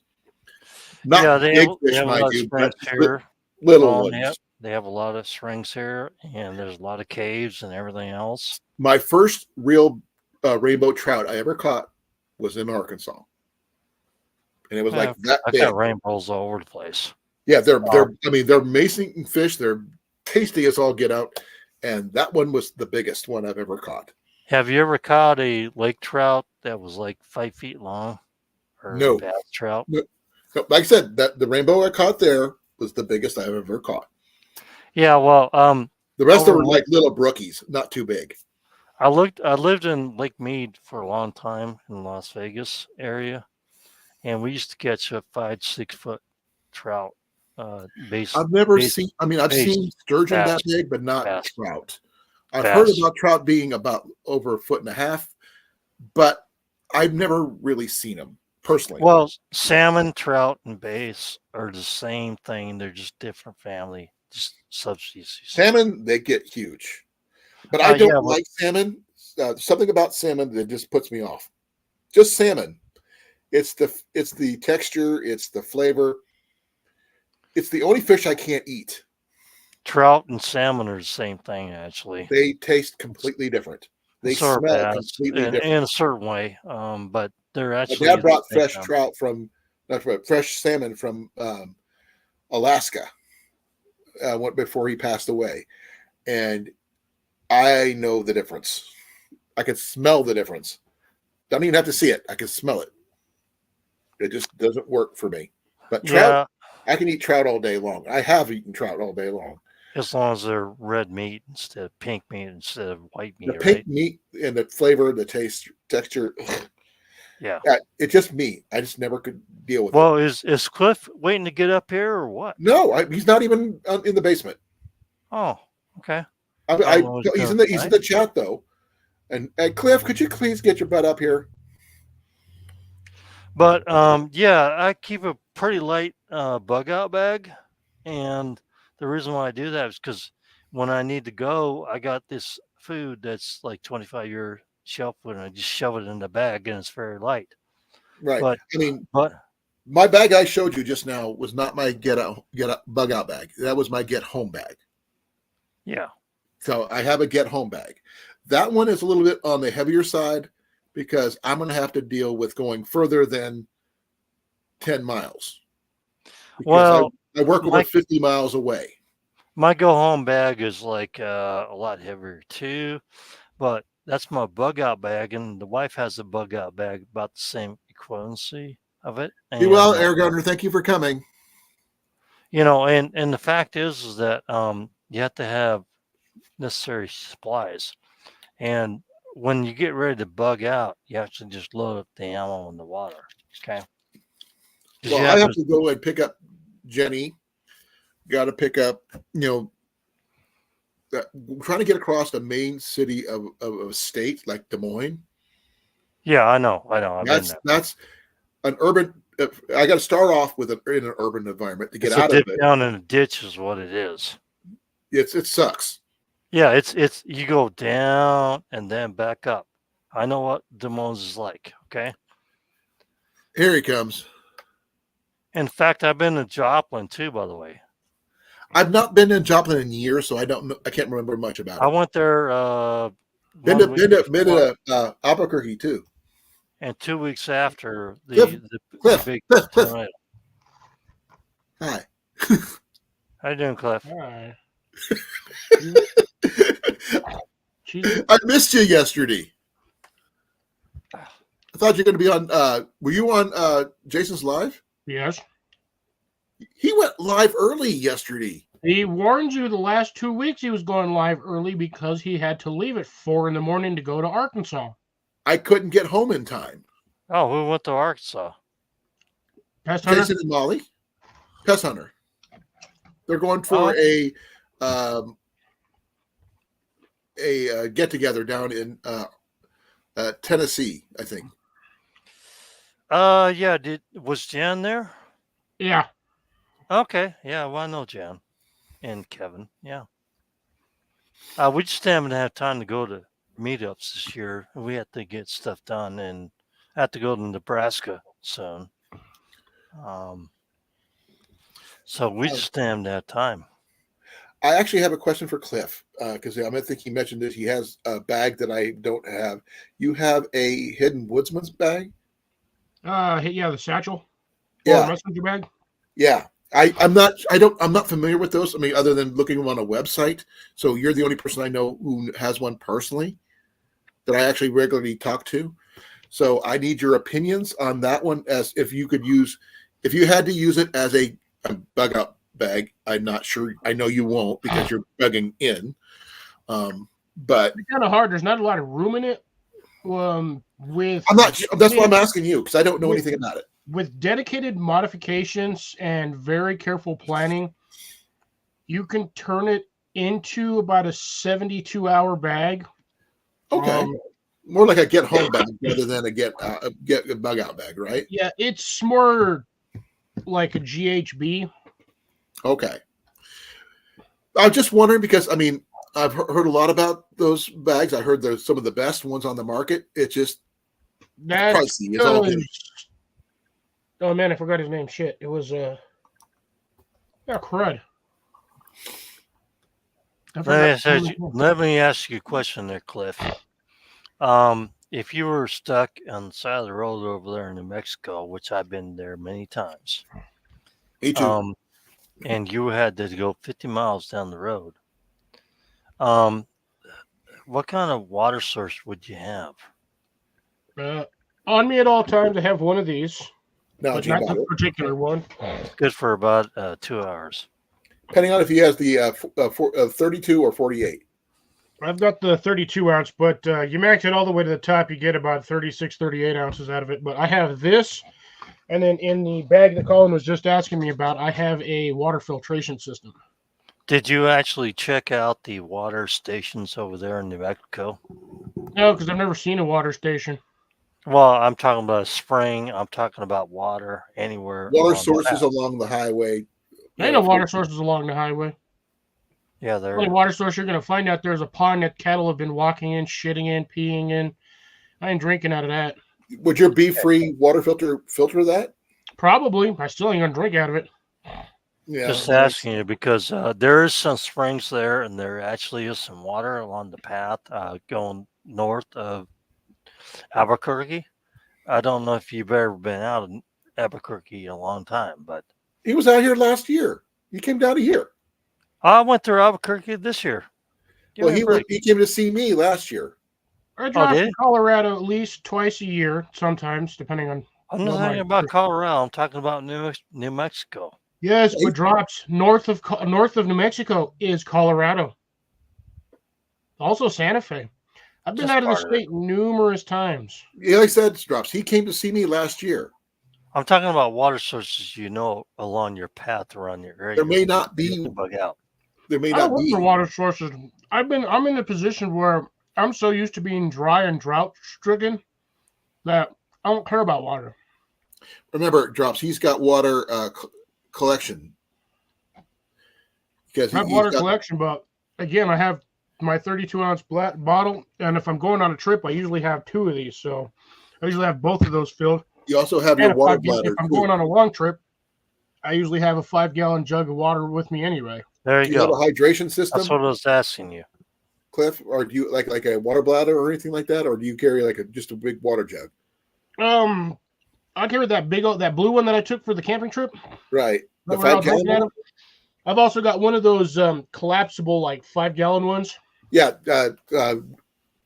Cecilia was mentioning those. She's got one of those in her bag.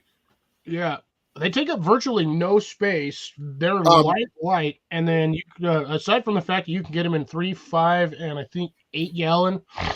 I have a dromedary bag, if you know what those are. Yeah, I have one too. Those things, they roll up very small. And they I hold also have quite a my bit. camel pack that goes in my water bladder that goes in my camel pack. Yeah, and you know what? Those water bladders, you can actually get them for your tub so you can fill it up in an emergency. Yeah, if I remember seeing those, yeah. Yeah. They call them no, not water bags exactly. They call them something else. Yeah, Water it's a tub bladder. bag. Bladder. Same thing. It like holds like 250 gallons. Yeah. It depends on the size of your tub. You can Yeah. fill it up in your Water tub. bob. That's what it is. Water bob. Well, they used to call it a water bladder, but I don't know what they call it I now. think the commercial name is water bob.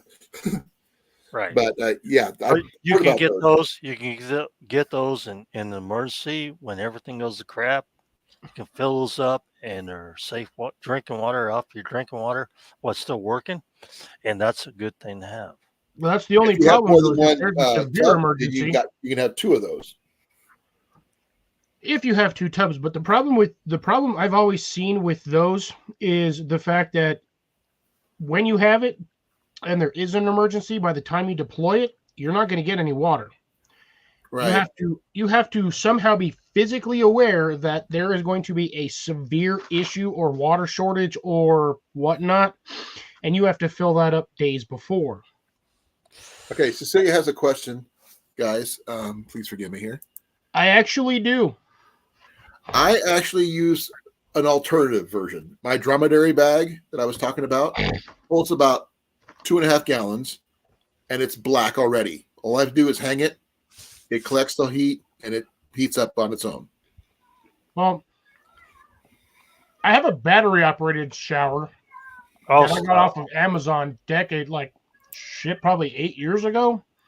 Oh, I haven't heard that one. You didn't tell me about that one. Oh, well, the one thing you can do with if you need a solar shower. Sorry, one of the cats is in heat. That's all. That happens. stick a pencil in its ass. That'll stop it. Don't Well, ask. we got three female cats that need to go into the vet. But anyways, if you really need a solar shower, all you just take some of those black garbage bags and throw them on top of the water that you want, and it'll heat it up for you during the daytime. Oh yeah. Or you could just paint water jug black. Yeah, the bags are a lot easier. Yeah, but the water jugs have handles. No, you put them on top of the water bags. I'm just messing with you, Drops. Let me check off. Jeez. Yeah, well, let me see if I can find it. I have the. No, I've used many different. I've used my dromedary bag as a shower before in the past because it was just quick and easy. It holds, like it said, 2.5 gallons, and it has a spout on it already that works great as a really simple shower. Especially when you're backpacking, it's an amazing thing to have. Is it the ideal one? No. Does it work? Oh, yes, it does. Apparently, Tractor Supply sells one for a battery operated shower for $50. Yeah, but how portable is it? But I mean, it's literally portable. Here, let me share this one with you. I always hit the wrong one, so I can have this. You know, a shower is a great thing to have, but if you can't find one, yeah, any viable water is probably the best thing to do as long as it's not polluted. So you want to look for springs and waterfalls because they'll be the most purest water.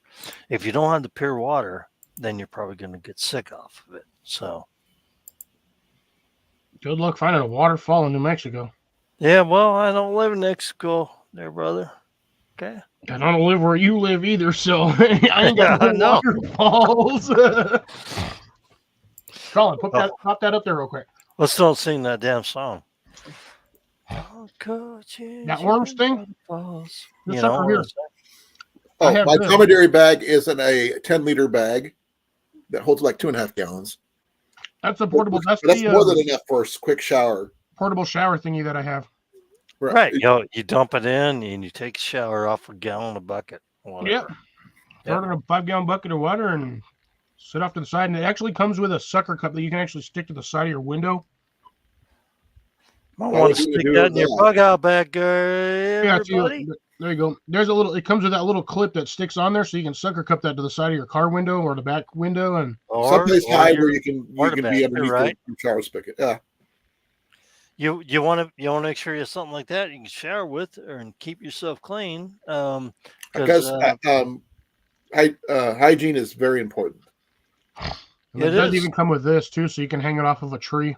So that just attaches to where that little hook goes right in there. Am I even showing the same? Yeah, okay, so I'm showing. So right where the little sucker cup snaps into this little hole right here, that little hook does the same thing. It snaps in there, and then you can hang it off of a tree, do the same thing. And it's got about a 6 or 8 foot hose, I think, if I remember correctly. But how's it powered? Battery. Okay. Oh, it's a 18650 in a waterproof closed cell container. It does come apart, so you can take. I've taken mine apart a few times, and even I had to replace the battery because the battery was so drying that I couldn't put a charge on it. So I had to replace the battery. I gotta say something, Celia. The wife says I only will take one in a month, every month, because to get them fixed, and that's not my call. Okay. Now the wife, you say yes, dear, and blah blah blah. So it's her problem, but it's becoming my problem because they sit there and yell. Okay, sorry. But yeah, it does actually it does have a good water flow. So it's actually not too bad for like a portable camp shower. That's actually a great idea. I never thought about this one. The only reason why I picked it up was because a while back I used to follow Crazy Russian Hacker, which he changed his name because of certain legal reasons. Yeah, I get it. But he showed up. He showcased one of these on his channel. He used it out in the bush. Well, I don't know how far out in the bush he actually was, but he actually used backyard, it. It looked like it was pretty good. Well, Siberia is probably taking the ice shower. No, he was in California. I know. I'm just kidding. That was a joke. But this one here, actually, for if you want to get close to Siberia, the only one that I can think of that'd be close enough would be Lars from Survival Russia. No, thank you. I have enough of that dude. He's actually a coward. He ran away from Russia and went to Uzbekistan. Sorry. That guy's a coward. He won't even stand up for his own country. I don't even want to stand up for my own country. This country sucks. I won't stand up for it either. I won't ever defend it again. I'm sorry. I'll defend my own Whoa, folks. Oh, local, down. but not them. We're No. not going to be talking about that right now. That's another time. Okay. That's right. That's why I stopped where I was at. Oh, this one's kind of neat. It's a 6.6 gallon portable shower system for $300. No I've thanks. seen that system before. At least it's better than the one I had when I was in the service. It was in a 55-gallon garbage can. Yeah, and it Yeah, was no, this diesel one powered. here, watch. And it was diesel powered. That one right there, that orange one that I'm looking at, it looks like a shop vac box. It Yeah. does. But you get about maybe a 10-foot hose with it. I kind of find it funny that you get a pressure washer sprayer, a regular sprayer nozzle, and then 2 different versions of a shower nozzle. That gives you some way to clean your mind, because if you got a dirty mind, you're really going to have to power wash it. Yeah. Or it could be like CR. CR is a little bit different. Come on. We love the bar. We're all a little bit different, Drops. You know that. Yeah, I remember running around the Filipino Marines and down the ditch over there in Luzon. Jesus. Give me a break. Oh. Okay, a quick side tangent just to let you to talk to Cliff about something. We were discussing a while back about rechargeable batteries and where to find them, right? Mm-hmm. These right here. Yeah, USB ones. Nope. I actually found these in the trash. Someone had cut off the power pack to a RC car. Oh yeah. Usually these are all wrapped in plastic and they have the little adapt. They're slaved and connected for. Yeah, I took them all apart. They're mostly 1.25 volts or something like that. Yeah, I know. But the thing when is, you get them slaved together, it's a 5-volt battery pack. Roughly. They totally are rechargeable. And I tested them. They went from dead to fully charged in an hour.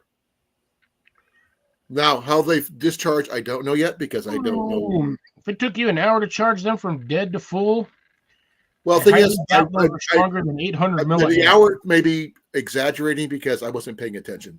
I was on my live when I started it, right before I started it. But it was dead. I was using this radio. It takes, double A's. I didn't have any AA rechargeable batteries, but now I do. These are fully charged. I have just took them off the charger.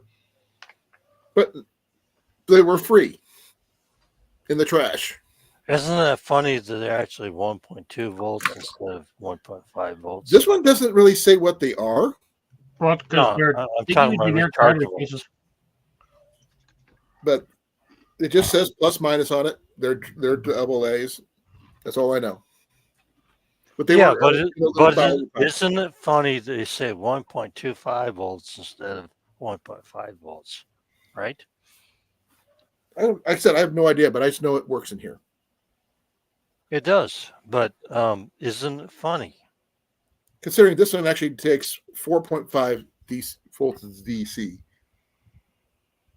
Yeah. So this is more than enough for what I need it for. You're talking actually to an engineer, for Christ's sakes. I know what I'm talking about. Well, but I'm sure don't you think it's funny about that? No, because to be honest, I have no idea where you're seeing the humor in the fact that it's 1.5 between 1.5 and 1.5. Because they lie. Oh. Well, I got free batteries, rechargeable batteries from the trash, and they're working. That's my big thing. I know. It's you have free batteries because they say they do this and then they do that. Okay. Yeah, they always say there's the double A's in different things, such as the battery packs for laptops, etc., and all these other places. Laptops are 18650s. Okay. Can you use them in? If you have a battery, if you have a flashlight that takes 18650s, if you take apart a battery, laptops.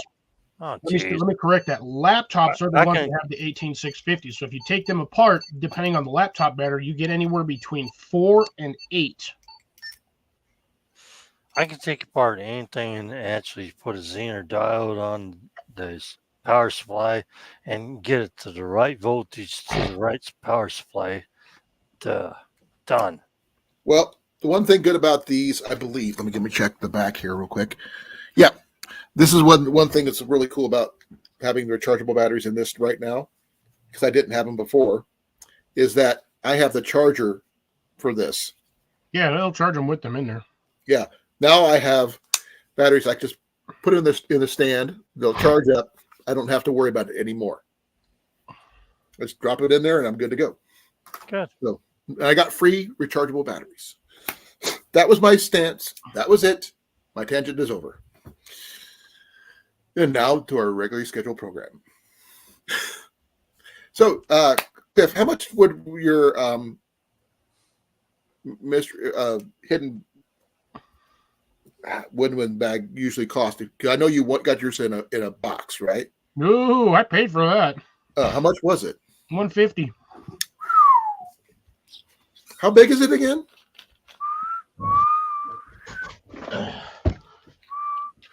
I'll grab it. They're pretty decent sized messenger bag. How much The you thing paid is, for that? see, I just found these in the trash. They were already cut off. There was no adapter plugged to them. I just ripped them up to the rest of the way, and I kept them and put them in my pocket. I just charged them up today. You're fine. I think it's a cool find, especially if I can find 3 more. I could charge up the other one, and then I could use my charger on a regular basis and have. They're not great radios. It's just an old school Motorola, but it's good for like a couple miles. It's not great, but it's better than nothing. Well, my mobile hands are like not great either. Yeah, I can reach like 50 miles with my damn radio. My boy's got one that goes 23, but that's just simple ones. Now, how big is it again? Okay, that's like a little sort of like my Yeah, it's a messenger bag. It's like a little satchel, but I've got this thing. like I got this one. Full. This is my military one. Oh, jeez. Yeah, just about. That's what he based it off of when he Malcolm. Jesus, that's the name. Malcolm. There's the one I got. This one is actually a limited edition, and you can't get it no more. This one's not very fancy, and it doesn't have much of pocket wise. Tie that around the neck or what? Which one? His or mine? Got a strap on there. Yeah, mine's got shoulder straps too. I just have the There's the clips for them right there. strap bundled up in here with the 2.5-inch buckle or the 2-inch buckle. I just don't use it. Okay. I've got my flashlight, and then it does have on the sides, which you can't see because I have it blocked off, but the sides do have Molly or like a Powell's webbing kind of style. Yeah. These are my strap. These are mine right here for that one. They're, I believe, 2-inch straps. You only get 2 of them on each side. So I use one side. I have a flashlight, and it would just stays in there. Yeah, you know, palm strings material. Thank you. Dude, what now? Palm strings. Granny packs? What do you mean granny packs? These are fanny packs. Granny packs. No, I got this thing jam-packed. Like, Palm strings, palm strings, your pack's going to be 80 pounds. No, Okay. I used to use this one for my my GoPro stuff. So that's what I end up using that one for. I still don't know Palm Springs because I'm not military and I never will be. I've never was in Palm Springs, so not my area of expertise. Basic pack is 80 pounds. Thank you. Unless you're a medic, then it's double that. It doesn't matter if you're a corpsman or not. It's on 20 pounds, isn't it? It's up there because you Yeah. got to carry twice as 120. much as everybody else. 120, I know. So I have No. pillow, Got one of those. small tarp. Got that too. I have leather gloves in here. No, I have my I have regular rubber back gloves. I don't have those. matches. Got that. I've got Advil, or Tylenols in here. I have I got ibuprofen. little mini neck knife. I don't have one of those. My Leatherman's also in here. I I carry did mine throw on in my Fiskars saw just because why not? Okay, now the difference. I mean, you know what I have? I have my Black and Decker. Not as You good as have the this one? Fiskars, but it works. Got that, but mine's My little bigger than emergency yours. radio, Mine's the big Oh, one. I well, can't no, fit that in there. which does take 3 AAA batteries, but unfortunately, this thing will not charge the AAA battery, so you have to kind of charge them yourself. So the little solar panel mine's doesn't work for that. rechargeable, and it actually is solar. So Yeah, Okay, I've got the solar right there, and then it comes with the Hey, Cliff. hand crank on the back, and then the little flashlight right there. Okay, you should have the built-in batteries with that too. Or No, not? this one comes with 3 AAAs. No. Once you when it's not have got the batteries in it, Nope, it's not plugged in. Because does it still work if you crank it? nope. Okay, that's not. Mine's better than that. Then okay, mine's Well, the Well, they might have a dynamo, but I can't see because if there is a dynamo battery pack, it would be on this side right here. will it still work when there's an EMP? Well, yeah, as long as there ain't no power running through it, yeah, of course it's going to work if there's an EMP. Probably. EMPs only destroy electronics if there's actually power running through them. If there's nothing going through the electronics at the time, then That's yeah. not true. and it doesn't ground out. That's That's the not biggest true. issue. It's not true. Actually, if there's a good EMP or CME, CME especially, will fry every wire in your house. Well, I guess it does have a. Fire. Double Eagle, mostly cloudy. Temperature 63. Santa Fe, light rain was. Oh, that's I a guess it does Craftsman. have Okay. a little mini battery pack in there. I've never noticed because I've never bothered with it. Yes, you can upgrade those batteries. By the way, those little battery packs, you can upgrade them to a larger, more higher capacity. Yeah, no, I'm going to stick with these ones because the AAAs that I have in here are rechargeable and they're 900 milliamps. No. I meant the ones without that come with it, the unit before you put the batteries in it. It has an internal power source that you can swap out those batteries for larger capacity ones. Not all of them do. They're a plug and play, basically. Some units, yes, I've seen those where you can get the battery pack, but it's just basically 3 AAA batteries slaved together the same way. Oh yeah, I know it is. It's like, but I have that Eaton one, but you have one too, correct? Right here. Yeah, I've got the. Mine runs on an I'm not sure if mine's newer or older than yours. Yours is an older one. Mine's a newer one. I bought this one when I was here, but this one has 18650 as the battery source, and that's all it runs on. And then it's just kind of got like a little connector right there, kind of like the old school wireless phones that had those on there. Mine doesn't have any batteries in it at the moment, but The hell else do I got in here? Oh yeah, I also have in this thing just because why not? mine are these right here, Cliff. Mine are these. Yeah, old phone batteries.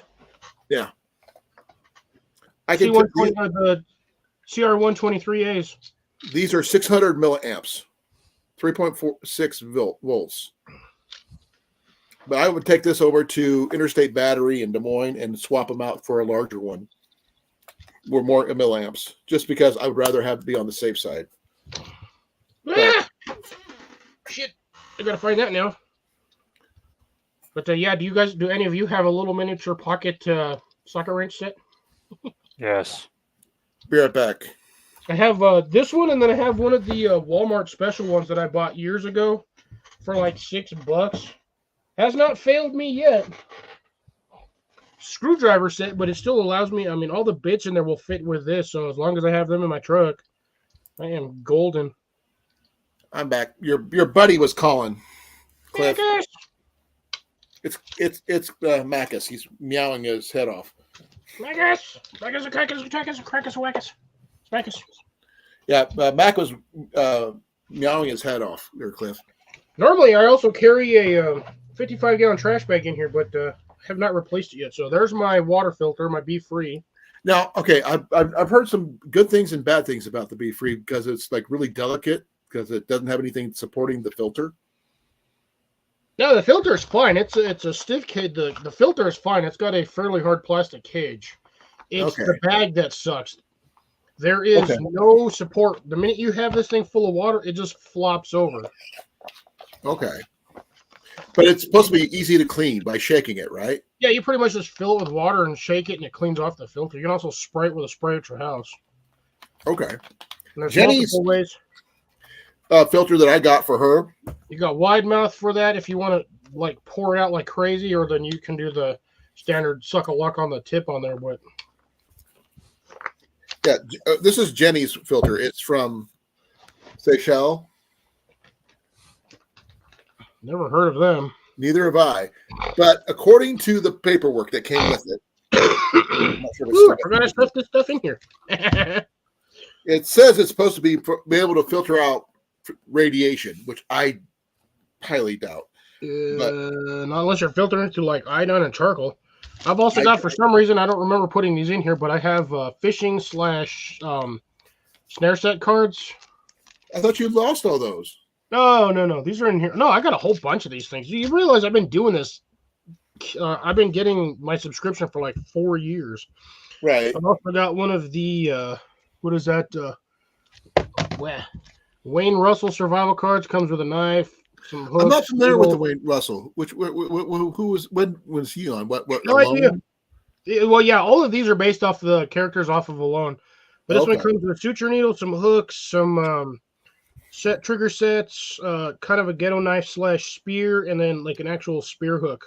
Oh, Yeah, South. whatever. Doug had a question for all of us here. My real hand quick. fishing reel. Doug wanted to know what kind of radios we have, such as ham, walkie-talkies, etc. I got walkie talkies, but I don't have any Oh, ham use them. issues at all. I do have hams. Do you have your license? I don't give a fuck. I really Did you don't. know, Charge depending cable on the for my frequencies, you don't need a license? No, I don't plan on it. I actually know how to Got one of use it. those. if you But don't I have don't- one of these in your bag, if you're in a go bag, you need to get your ass out to the store and go buy one of these. I got a Silcock key. I picked one of those up for $1 at a flea market. I've also randomly, I can also carry this, That's a good one to have. and then my seasonings container. Oh, Actually speaking of have, seasoning, I still Jarl I need for more Italian hot. seasoning, Cliff. I actually have a yarrow for the quick hot. Yarrow is good to a point, but you got to be careful not overdo it. Yeah, I have yarrow in my yard, but technically I don't really like using that stuff. It smells weird.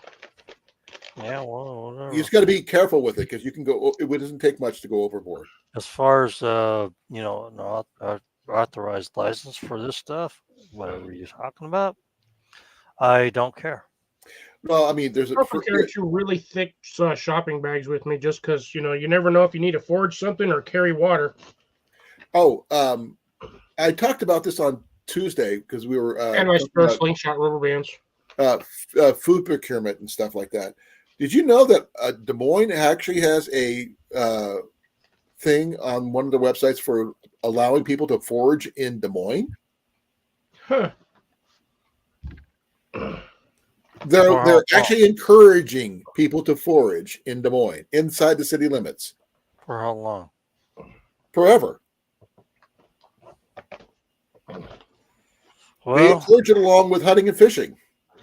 But remember, Drops, Des Moines actually has an internal deer season. That's saying I want to move to a state that has an internal beer season. I said deer, not beer. Oh, I heard beer season. But that's what you're needing. Maybe you need to get something to drink. Got you covered. Then I'm going to push the 1 in the chat just because I want to. well, most of the deer I see around here are like the size of a small, big dog. I remember those. They're cute. They are. Deer are a lot bigger. They are, but they're not like mule deer over there. Oh no, we're not mule deer. Ours are just whitetails, but they're big whitetails. Yeah, And- we're looking at 50-pound deers. Okay. Hey, we got plenty here. They're corn fed. And then just out of curiosity, not just out of curiosity, for those of you who are curious, yes, I do have backup fire in my bag. Well, technically it's not on my bag. I have my 3-inch or it's a 5-inch ferro rod with strikers right here, Yeah. which I can strike with that little mini knife that I have in there. That sucker is got a 90-degree spine like you would not believe. Yeah, Well, most of my knives have flints and all that crap on. I've got already 2 knives that don't have a 90-degree spine on them, and that's which surprising because both of them are Moras. I also have this doohickey, which I would love to find a way to attach to the outside of that messenger bag that I have. Oh, that's By the actually way- pretty easy. By the way, Cliff. if you really want to actually start a fire, you can take a regular water bottle and use like a magnifying glass and actually start a fire. Oh yeah. I live in They the desert. I have heard and seen so many people's cars catch on fire because they're dumb enough to leave clear water bottles on their dashboard or on their car seat. Yep. I can't start a fire that way because all of my water bottles Are are not not clear. I'm not dumb enough to leave a clear water container in my vehicle because you go on a hiking trip and you may or may not come back to a vehicle. Oh, I've heard somebody do that with their regular glasses. They just they have reading glasses. They just set them on their dash.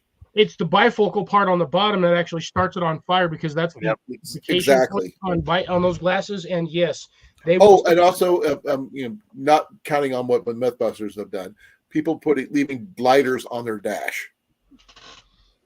That one's a rare case because the most it's going to do is it's going to explode. It's not necessarily going to catch on fire. Now, the problem you have to worry about that is the flint that's in the fire or the miniature ferro rod. Right. Because that's essentially compressed magnesium or whatnot, or manganese or whatever the hell it is. And yeah, that's what could potentially catch a car on fire. Hi, you want to say hi to everybody? Oh, by the way, guys, here's Jenny. Yep, Hi, magnesium is really a problem. You have to be very in depth with your magnesium. But just practice safety, folks, or common sense. Practice common sense. So the U.S. ain't nobody got common sense anymore. I understand that. That's why you need to practice. It's like cursive. You got to practice at it. Yeah. Okay. Thank you. None of the generations nowadays know how to read cursive. There's no point in even trying to write it. I told you the story about the lady, the girl from Rhode Island, didn't I? Bro, I don't know. Okay, this girl was from Rhode Island originally. They moved down to South Carolina or somewhere, and she writes her term paper in cursive. Her teacher gives her an F because her teacher cannot read cursive. Yeah, that probably sounds about right. She was a straight A student just because she did it longhand instead of on a computer. It's so freaking dumb. So I'm saying, dude, the generation nowadays, that even if you write in cursive, there, it's like watching a gangster write random crap on a wall in spray paint. Half that stuff, I don't even understand what it says or what letters they are. It's like they have their own diagram for freaking People letters. People are talking emojis nowadays, not real words. Yeah. Which kind of reminds me a little bit of Fahrenheit 451 when they don't read. I'm surprised people can actually cash my check. I read in cursive. Well, we're not going to be. Cecilia says hi, love. She says hi back. Chairs or desks? What? Oh, the high back part? High back chairs? Yeah. Bar You're saying hi back to Cecilia. I know. You know how my mind works. Greetings and salutations, folks. Okay. Yeah, there's oh man, so many different topics. I'm going to ask you this question. I'm not sure if you heard it before earlier, Cliff. In which season would you dehydrate more? Winter or summer? No. Winter. Definitely winter. Yep. I had to read it to Drops. He didn't believe me. No, I actually did believe you, but the point is that it sounds weird, but it's true. Yeah, wintertime is you have less hydration and less humidity in the air. But the thing is, you use up more water to when you inhale air, it's really dry, so your body adds a little bit of moisture to each inhalation for you to be able to take in the oxygen, and you exhale twice as much. So you end up losing more in the wintertime than you do anything else. So you got to keep on drinking more. Don't eat snow, folks. It does not dehydrate. It dehydrates you, not hydrates you. It You also does, know well, it it doesn't hydrates taste you, good but the anyway. problem is what it does is it drops your core temperature because you're wasting all your body heat trying to turn it into water, Exactly, that too. which So Yeah. leads to faster episodes of frostbite or freezing to death out in the bush. hypothermia, Yeah. frostbite sucks. By the way, folks. Yes, I'll it let- does. My tips of my ears got it. That's 'Cause I why was- people that live in the north actually age faster with wrinkles and stuff like that because they actually have to take in more water and they don't. And so you see them get wrinkled real quickly. Yeah, Especially so women. just drink water, folks. That's the overall thing. Just keep hydrated. Myself included. I am terrible at it. I drink a lot of water, but it doesn't mean I intake a lot. I end up flushing it out of my system faster than I can bring it in. But that's my condition. I kind of feel the same way, but then again, when I'm at work, half the time I'll be at work 6-8 hours and I don't drink water when I'm there. I don't drink I anything. don't pay attention to it because I'm so busy. I'll drink, but I end up burning through it before I realize it's already gone. And I go to take a drink and my water bottle's empty. I leave mine in the freezer and then I take it out after work and then I have half frozen water all the rest of the day. I Well, try doing that. You know, Go ahead. honestly, I drink water like all day long and spring water, and I'm almost 60 and I don't look it. So there you go. Well, just remember, you can't do 100% water. You have to have electrolytes too, because because your body you're losing electrolytes as well as the moisture in your body, and you got to replace them. Okay, what do you not get about spring water? Spring water is to a point. Mineral water is different. You didn't We say have mineral no, water. You said it's spring spring. water. Spring water. It does not That's always all. have minerals in it. Colin, it's spring water, and actually, it's called healing water. That's different water. You have to actually specify. There's the different types. Yes. Because you can't just say spring water because not all spring waters are the same. It's like Jenny Springs down in Florida is different than your water there in Arkansas. It's called healing water because they actually have You kidneys. have some sulfur in there too, right? Lime too. Yeah. So that's different than just regular spring water. Spring water here doesn't necessarily have the same things. Healing water, even itself, is also different depending on geographical location. Now, I'm not sure about the volcanic, hot springs or anything like that in Arkansas, if there is any.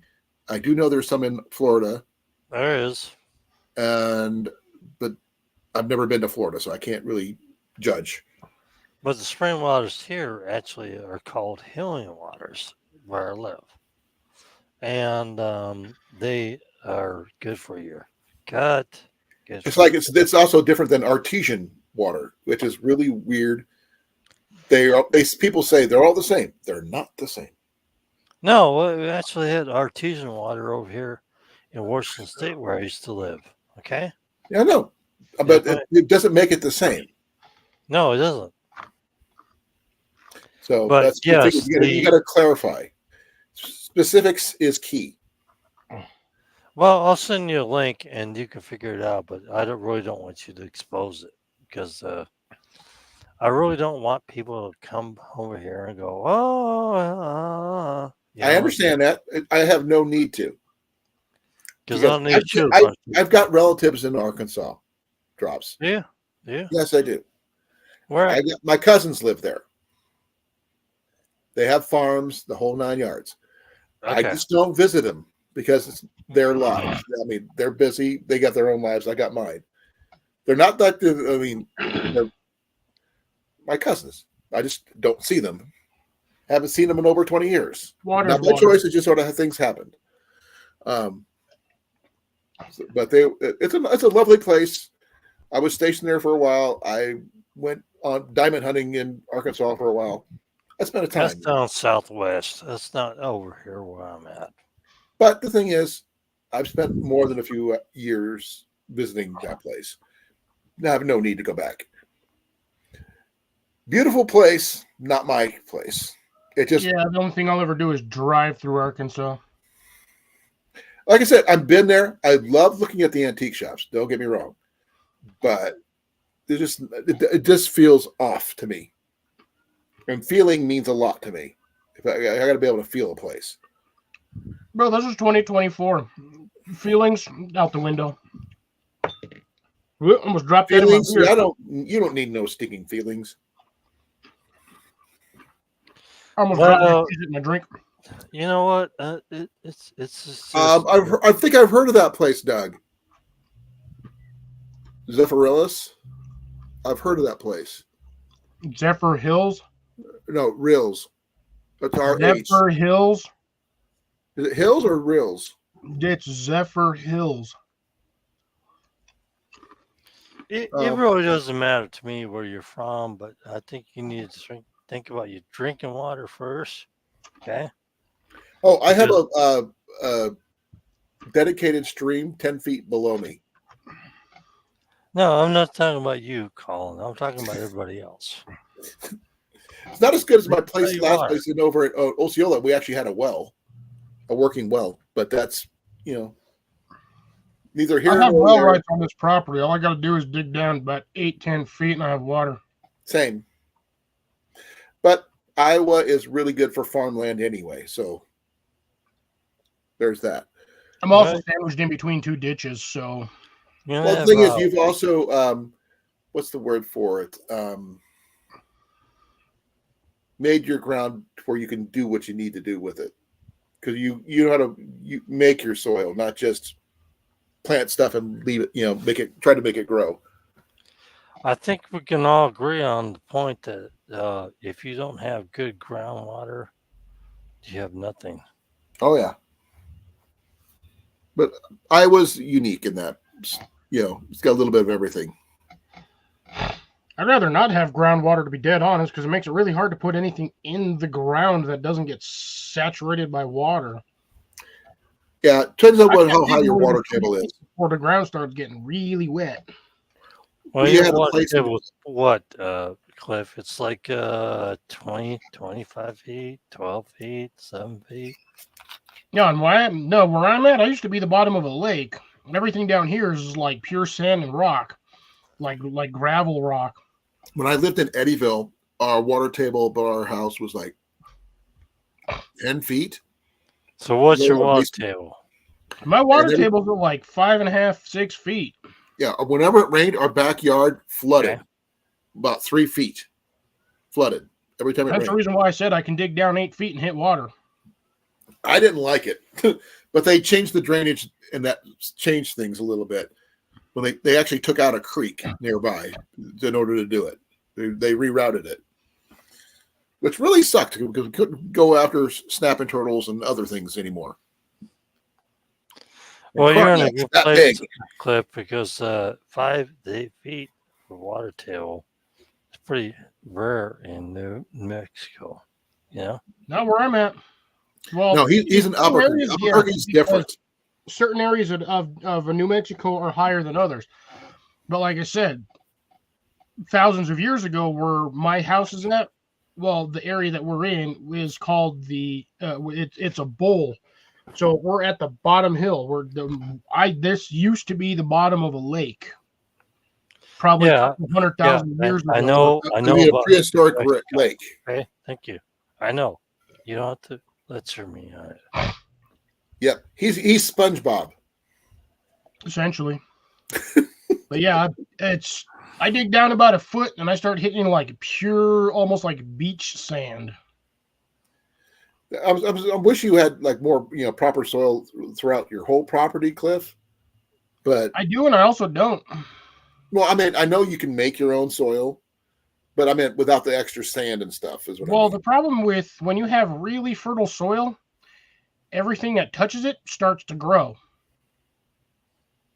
True. So you have to deal with thousands of trees, which I already have to deal with because I got a freaking Spanish elm right next door, so that thing cruds out. I thought you had a cottonwood nearby.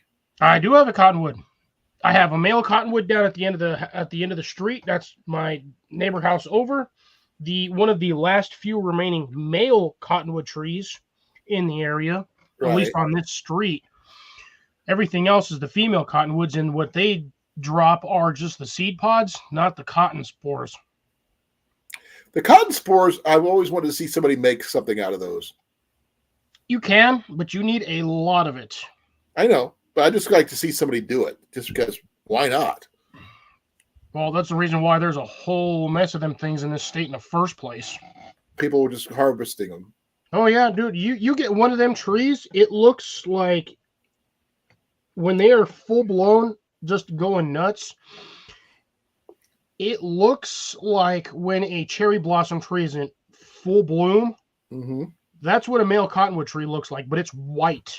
Oh, I know. It looks like a giant cotton candy. It does. And the seed pods, those are annoying because they literally mimic like a grapevine.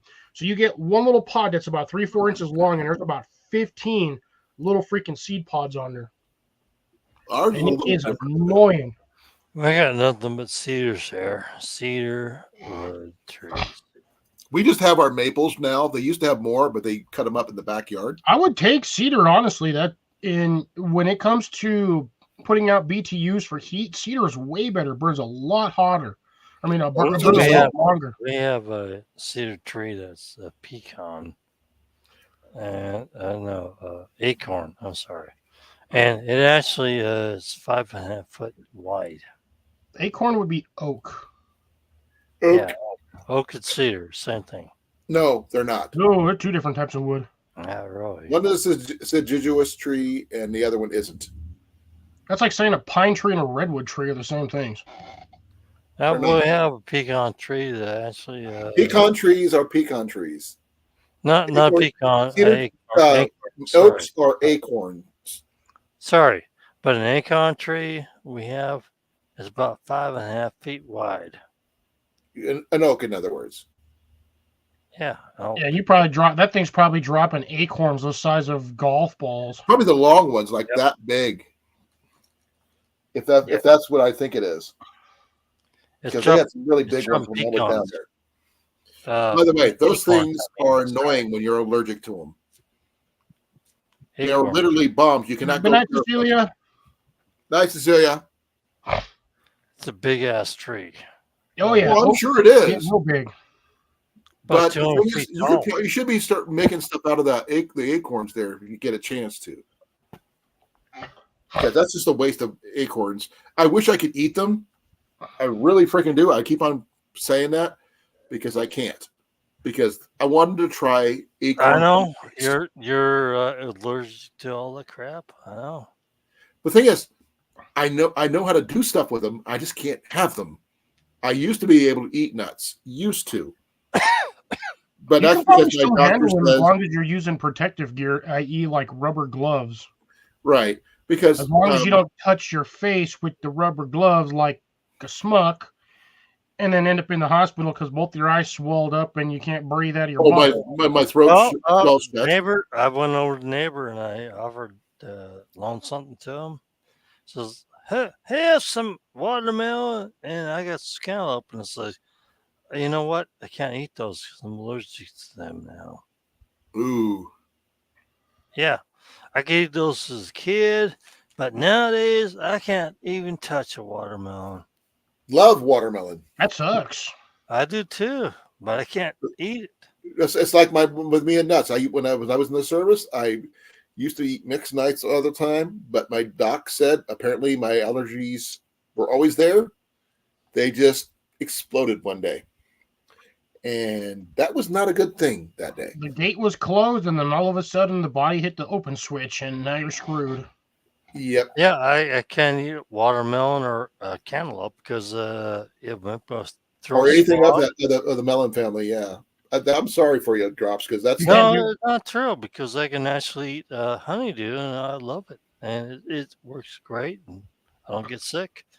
But That's watermelon and considering cantaloupe. they're all part of the same family. Sorry about that, CR, but the thing is, it happens. But like I was trying to say about the acorn flour, because I wanted to see about making acorn pancakes as a survival, deal. But all that stuff went out the window with my allergies. And I can't do chaga for the same reason. Yeah. Why? Chaga's not a nut. It's a It's mushroom. mushroom. Mushroom. It's in the same family. Yeah, kind of, sort And of. chaga's all over the Northwest. I mean, It's here in Iowa too. It's just the fact is I can't have it. yeah, I like well, breathing. I understand. Northern Hobby Girl says like blah blah blah. We got that all over the place. It may be good for some people, but I cannot have it. Well, I So- can have watermelon and cantaloupe, but I can eat honeydew. But Yeah, that's it's not- still it's weird. not watermelon, no matter what you say. No, I can't have Because watermelon. watermelon is watermelon. Yeah, that blows my mind that you can do cantaloupe or honeydew, but you can't do cantaloupe because they're literally the same family. I know, but I can actually count It honeydew. could be not those. something in the structure that when they crossbred them to make them Genome. honeydews, because they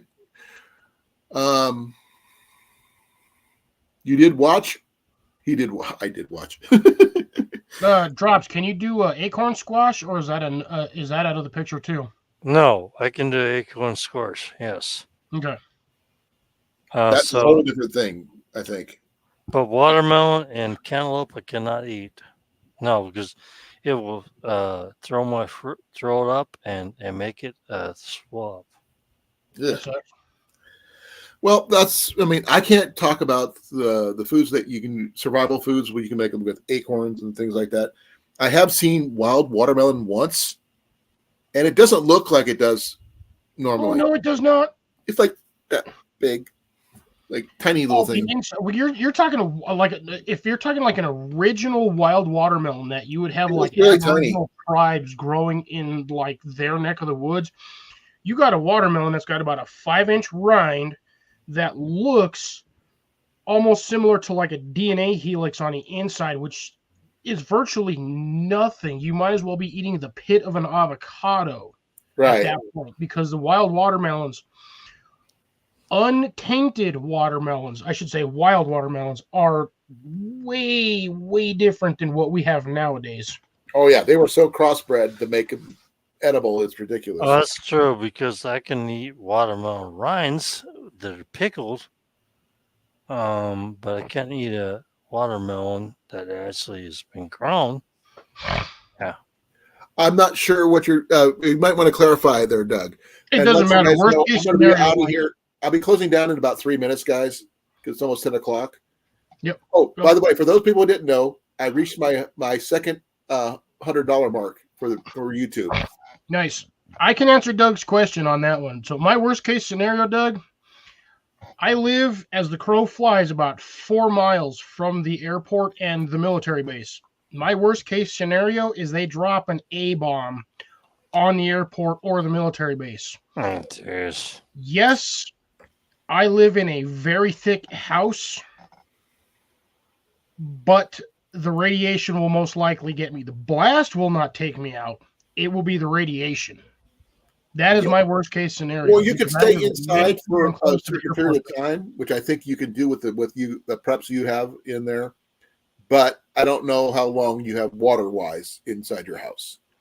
No, the blast. He told you about the blast. The blast. The problem is the blast would take out. I have all you've seen the front of my house. I have big ass windows like this, 4 foot wide windows by 5 foot high. The Oh, ones in okay. the front are patio door windows. Oh, So I didn't those realize they were sliding patio patio doors.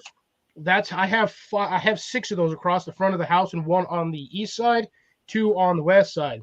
The blast would actually blow out the windows unless I have them protected with plywood. We do not have enough plywood to cover all of them windows. I'd have to do it from the inside He and has outside. to grow underneath the basement. Don't have a basement. Again, Not my even water crawl table is space. 8 feet. Yeah. I live less than a mile from the interstate, which makes it near impossible because people are going to be coming from the interstate where they break down and be like locusts. Supposedly, about a mile and a half, 2 miles down the road, up the hill, we have a bomb shelter, which I've never seen. There's one over there, apparently. I know for a fact there's one downtown because I used to drive by it all the time. Even says right on the side of the big old sticker right on the side of the building says fallout shelter. Radiation symbol and everything. Big old placard, too, just fallout shelter. Okay, Yeah, gentlemen. well, we all live out in the country, and I think we'll be fine. I hate to say this, folks. It is time. It is 10 o'clock. I need to wind down. Live out in the country.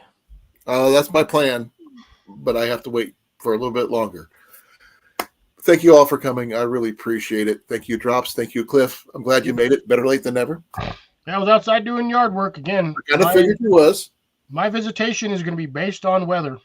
I understand this, and I wasn't sure how late it was. I mean, it was getting pretty late. I wasn't sure what your sunset was.